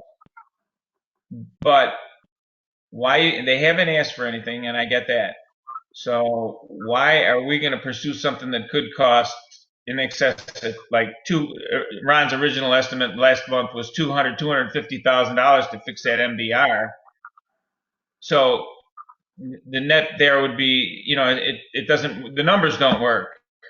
You're talking about $150,000 spending and that we don't need to spend. It just doesn't make sense. See, you got to look at it like this. We kept 100,000, but we had the calcite contactor that they had overpressurized and broke that we already had to replace. And I believe that was around 60, 75,000. So we're already out, down to where we're maybe 25,000 to the good. Just those membranes that they ruined by not properly cleaning it are about $80,000 for a whole kit.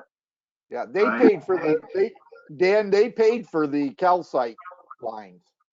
Okay, that wasn't paid by, they paid for that. But it was about $85,000. All right, so there are other expenses that may well exceed that 100,000, and it may not be justified. I mean, if it's going to cost us 125,000 to get it back up to speed, and we've got 100, no, it's not worth 25,000 to go through a lawsuit. But if it's 350,000, and you're going to spend 60, 75,000 in your lawsuit, you're still netting out ahead. But we just need a tool to evaluate, so we're not guessing. If we can show you on paper what your options are. I misunderstood. You mean you're going to go after more money after them? Absolutely. If This That's the whole point. We have 100,000, but what Dan's saying, correct me if I'm wrong, Dan, but what Dan's saying is we've got the 100,000 that we've almost used up on expenses we've had to apply to fix things already. If we find more problems, then that dips into our pocket that should be taken back to Severn Trent in a lawsuit. And if we don't know what that number is, we don't know what our exposure is, whether it's worthwhile or not, until after the fact. Yeah, and if it's oh after my the God. fact, Yeah, we're past the statute of limitations and can't do anything. yeah, but you're going to go after repairing a system that we don't want to use. So even if it'll be used in some fashion, it may be an alternative like Ron and Mitch were talking about, but that equipment would be used. It's not going to be sitting there idle. Well, there may all be I a can different compare it use. to, just redoing the wiring to redo that thing, and the computer work on that is going to be astronomical. So to me, it's no. And then the legal fees, and I don't get it. I don't get it. I build the tank, use the tank that Ron was talking about, the secondary tank, but okay. I mean, there's too many peripheral expenses, is the way I read it. If it was my situation, I wouldn't be spending that legal money going after something that I'm not going to repair. I understand it was we already got damaged on that, but it just a can of worms. It just keeps spinning, man. I don't know. I have a question. Oh, go ahead. Sorry, Ron.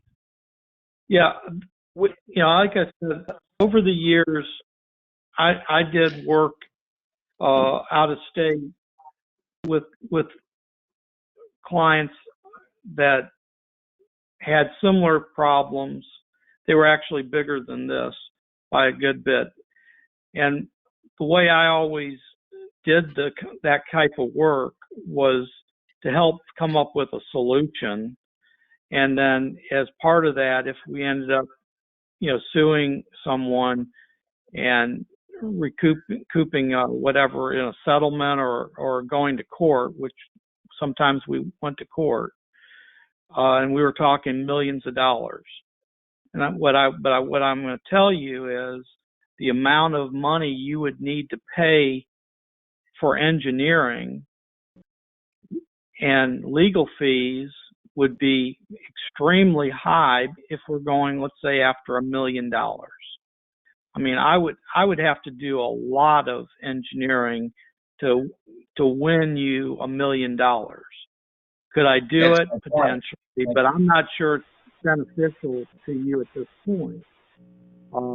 That's one of the reasons that I talked with Mitch, and I also talked to the Parks and people that were affiliated with Parkson at the time, and some people they recommended I talk with. And to put the whole system back the way it is, we could spend $1 million. And I think going with what Russ is saying, we already had considered the fact that if we were spending a lot of money, is that where we want to spend our money? And then especially when it's not all free, because you're going to spend, I would think you would easily spend more than the $200,000 to try to get money.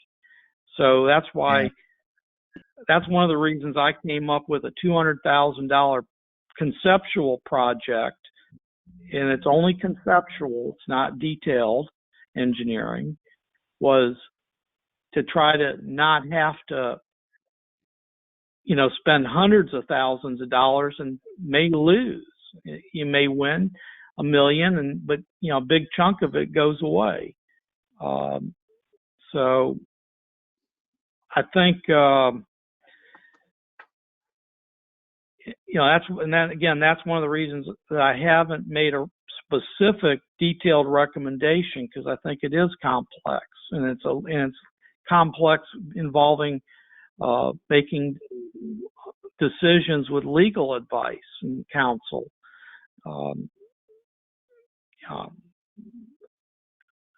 So I think I have a question. The board, board could provide some direction, and I'd be happy to try to, accommodate whichever way you would end up going on your decision. And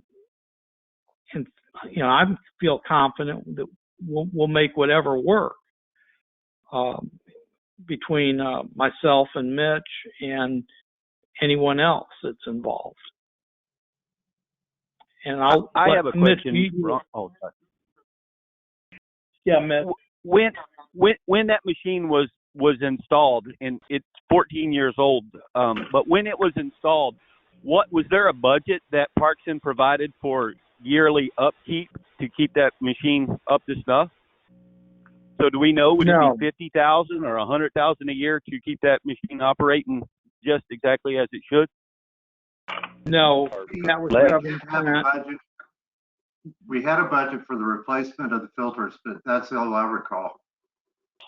No, what happened on that project, just as did on the water treatment plant project, Severn Trent had some very specific things they wanted, and the CID paid Severn Trent for portions of, doing some of the work. And Severn Trent had specific things they wanted a certain way. They had input. And Severn Trent obviously, took the position that, just increase our contract, or eventually you'll increase our contract and we'll get paid one way or the other. And I think Severn Trent generally came in with lots of proposals, work orders, whatever you want to call them, for repairs to things on a regular basis, or reprogramming things, or whatever it was. And I think their approach would have been, you would have paid a significant amount per year if everything was kept up, because they would have charged you, but they wouldn't have asked. Severn Trent took the position, they were the experts, they knew how to do it. Gotcha. I am not an expert in MBR by any means. I mean, I understand how they work, and I do understand that one. But my question is, just moving forward, if it was returned to its original ability, what our yearly output would be just to keep it running. I was just curious if that had ever been figured out. No, it hadn't been figured out, but it is, that type of treatment has a higher energy cost to operate.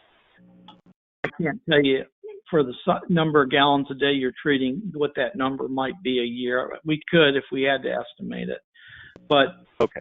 It also has a cost to keep all the automated valves and those systems running. Yes. It's very complex. It also has a cost for cleaning and cleaning chemicals. It has a cost. It has calibration. The computer programming and calibration of equipment you have to do. That was an area that Parkson provided a overall system that worked as a standalone. And at some point, Severn Trent modified it, and I'll just leave it at that. They modified it, and I don't think it's ever worked right since. Unfortunately, some of these things probably aren't as well documented by myself, because there was about a year and a half where I think it was based on Severn Trent's recommendation. The engineer wasn't even asked to do anything, let alone, I wasn't even going to meetings or listening in on the telephone. So there's a period in there that I have very little information, and that's unfortunate because I can't recreate what as well, I could try to recreate, but I can't recall it. I got asked to come back in and get involved when Severn Trent was being kicked out. So unfortunately, there's not an overlap very much in there for me to help defend you, I guess.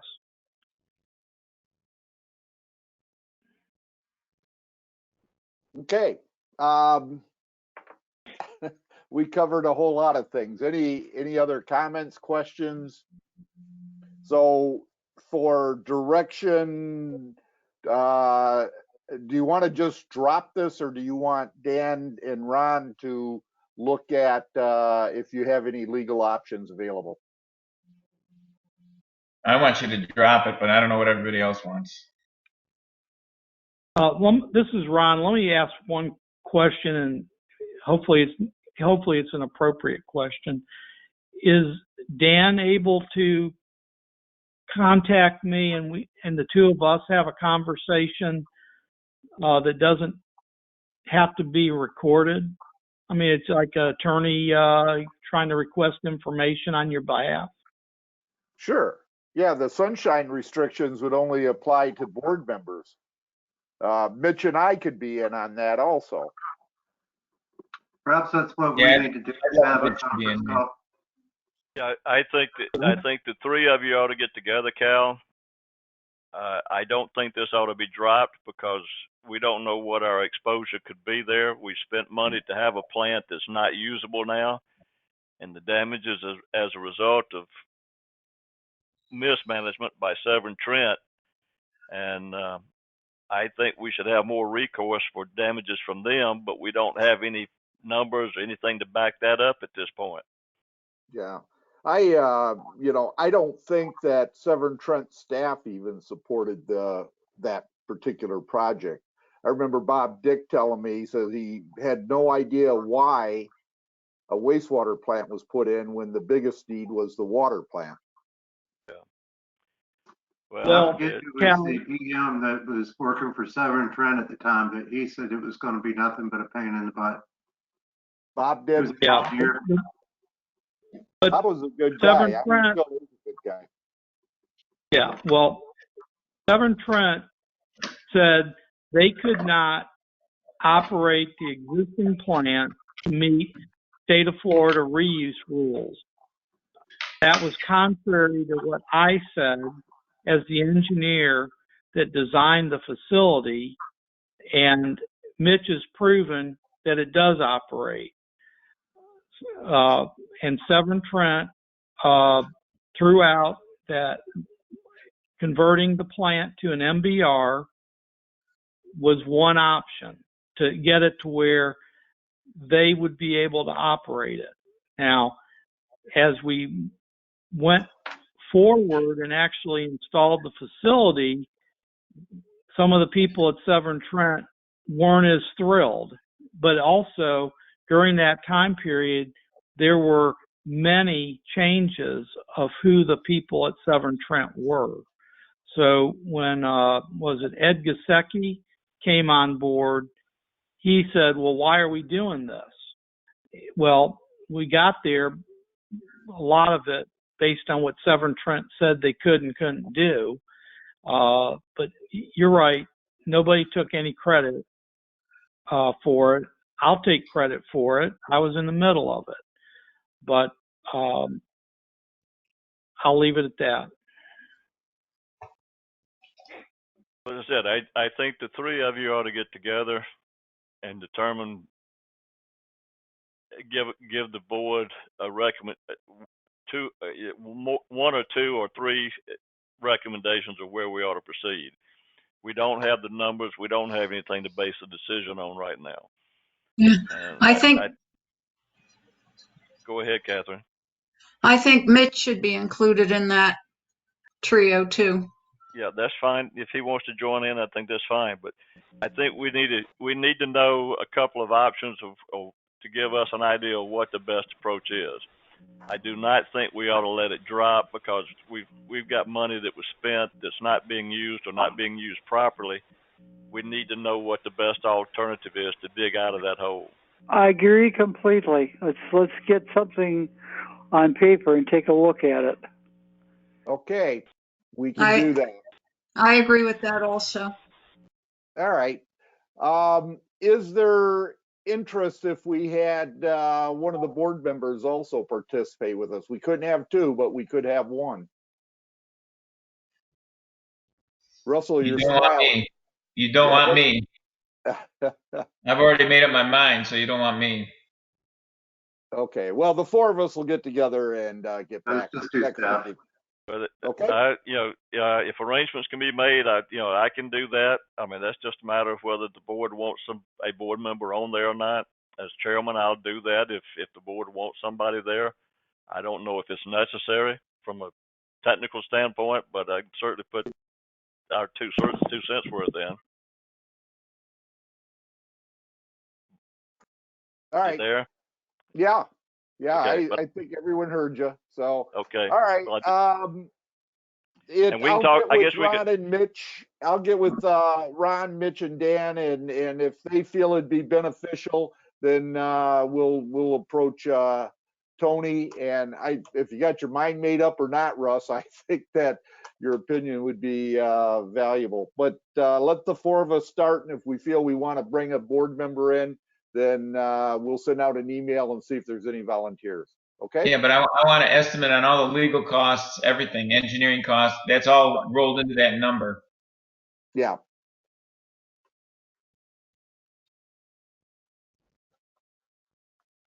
Gotcha.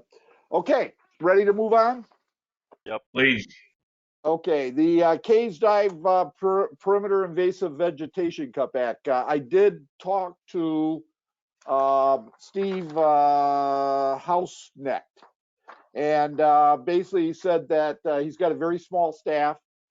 They did some work last year, and they're hoping to just pick away at it and try and get all of the both Brazilian pepper and Melaleuca cut. They started last year, and they plan on doing some more before the rainy season. And he offered if the board had an interest of having a session before the board for the community to basically talk what they're doing with the burns and with the vegetation cutback and et cetera, et cetera. So we're not going to see it cut entirely, but we'll see them working on it. Cool. Okay. I have a question.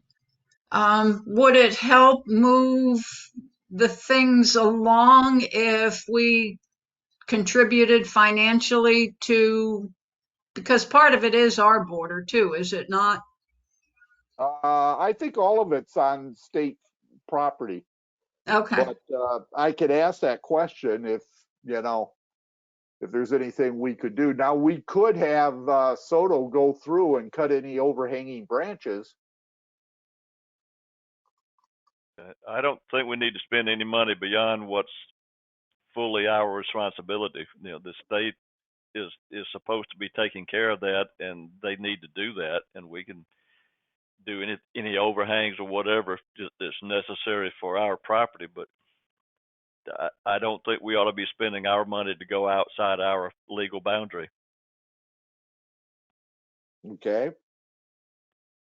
Well, I'll continue to be a pest with them and trying to get that cut back as quickly as possible. I think that's all we can do. Sounds good. Okay. Supervisors. I have nothing. Russ? No, I'm done. Catherine? Nothing, thank you. Terry? I have nothing. Noreen, let me unmute you. Have you got anything? No. All righty. That takes us to audience comments. Noreen, I'm going to mute you again. That takes us to audience comments, and we've got Alberto Garcia. He wanted to talk about security in the community. Yes, good morning. Thank you very much for allowing me to speak on short notice. I'm a Port resident for the last 5 years, and I've been here for 20 years throughout the community in various places. In the last 5 years, full-time resident, I've had a engine stolen off my boat after the hurricane. And on Saturday, May the 9th, I had a boat trailer, 27-foot boat trailer stolen at 3 o'clock in the morning. And I expressed that on the neighbor site, and there has been growing concerns throughout the community about security. And I was just wondering if the board has ever addressed this issue, has ever done maybe some kind of feasibility study on security, and if we have a line item on the budget for security, or if we could possibly put one on the budget for 2021 for security. Maybe have somebody come in and do a plan. I know people have talked about gated communities and tagged cameras. I think our community is not that type of community. There may be just strategic cameras throughout the community where we could pick up information. I was able to pick up some information from property owners that have cameras on their homes, but these are very low quality cameras, so it's nothing that you could actually, determine who the person was or that. So it's just we're growing, and the city is coming to us, and we've evolved into a place to come to, and we're getting a lot of strangers and a lot of different people coming through our community. We're a destination now, where before we were just, nobody ever knew we were here. So I just wanted to bring that to your attention and see if you guys had some kind of plan, or if you had any comments about that, and I'd like to hear that. Thank you. Mr. Garcia, this is Mr. Davis, the chairman. Was your motor and the trailer, was that on your property, or was that on the marina gated storage area? It was in the marina in the marina storage area after the hurricane. I put it there, and it was during that curfew period after the hurricane that it was stolen.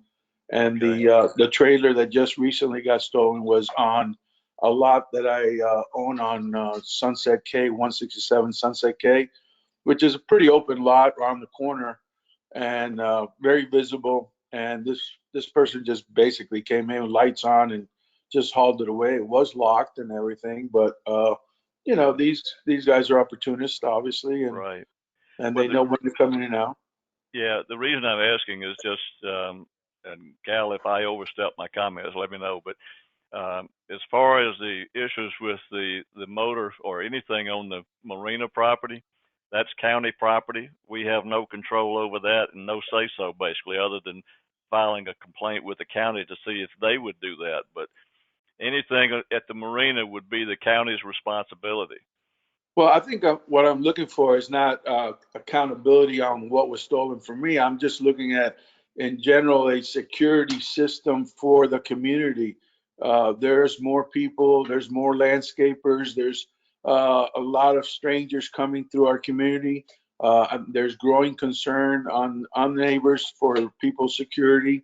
And I was just, with today's technology, putting cameras on throughout utility posts through our community and seeing who's coming in and out and being able to gather information from that standpoint, it could be easily budgeted in and spread the cost throughout the community. I think people would welcome that. I'm not looking to say who is responsible for what when I lose it. I'm trying to keep people from coming into our community to do these kind of things. And if they do, they know that they're going to get caught. I understand, and I appreciate that, and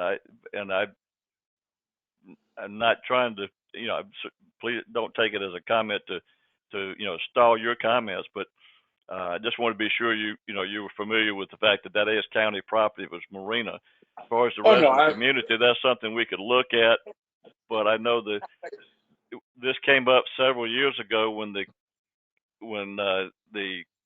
Collier or the Naples Sheriff's Department, were putting in, cameras on various streets in downtown Naples and whatever.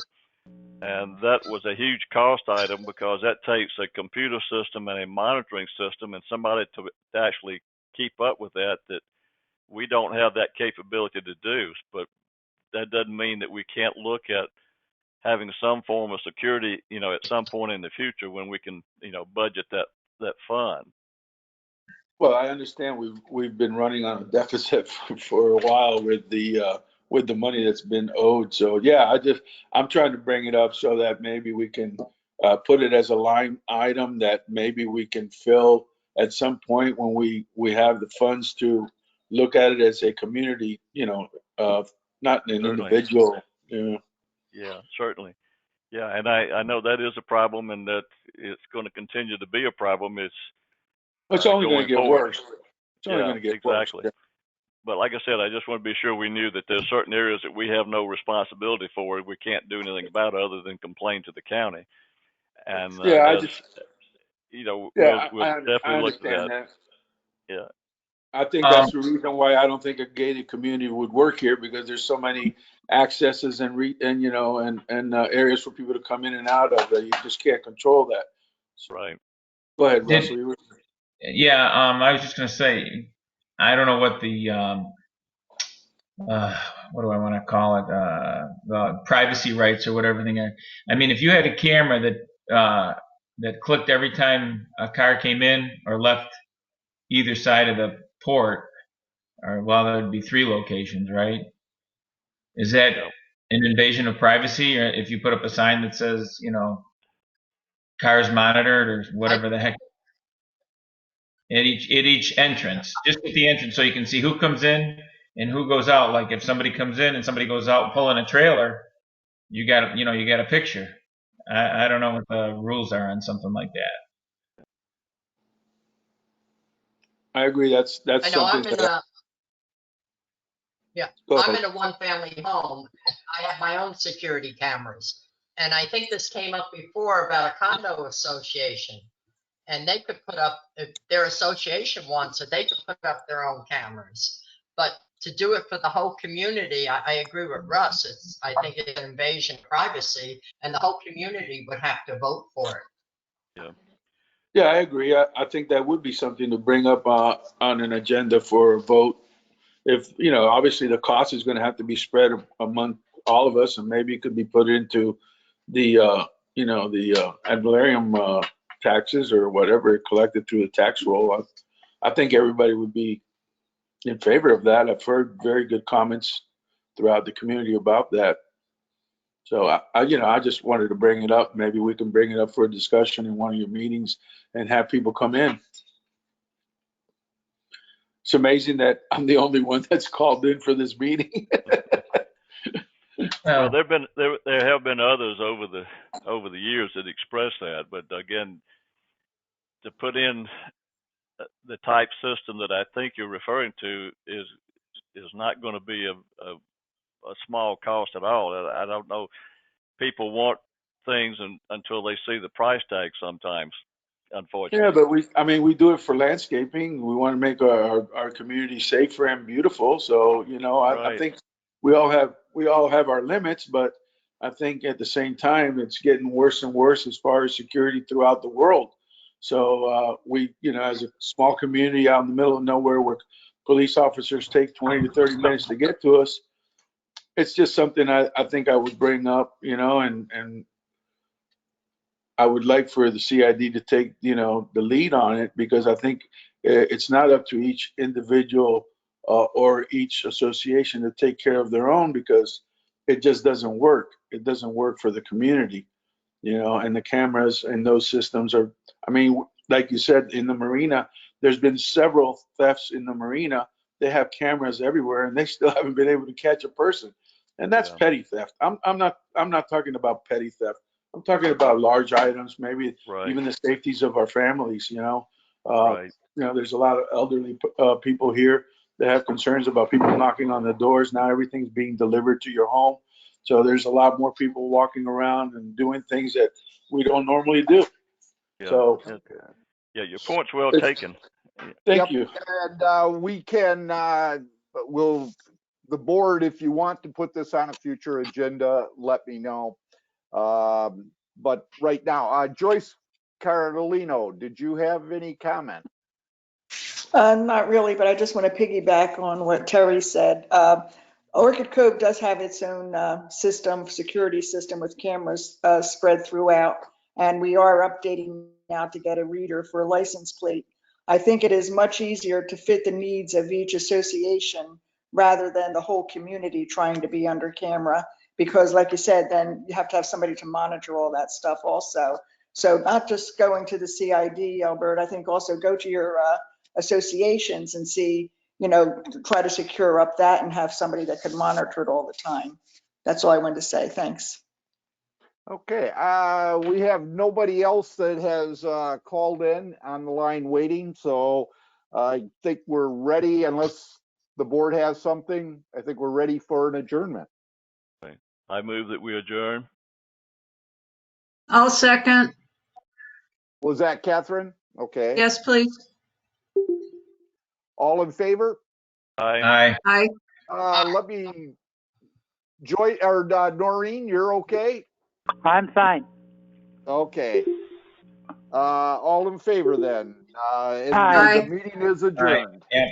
Bye. Mitch, Thank you stay all. strong in there. Go to that meeting.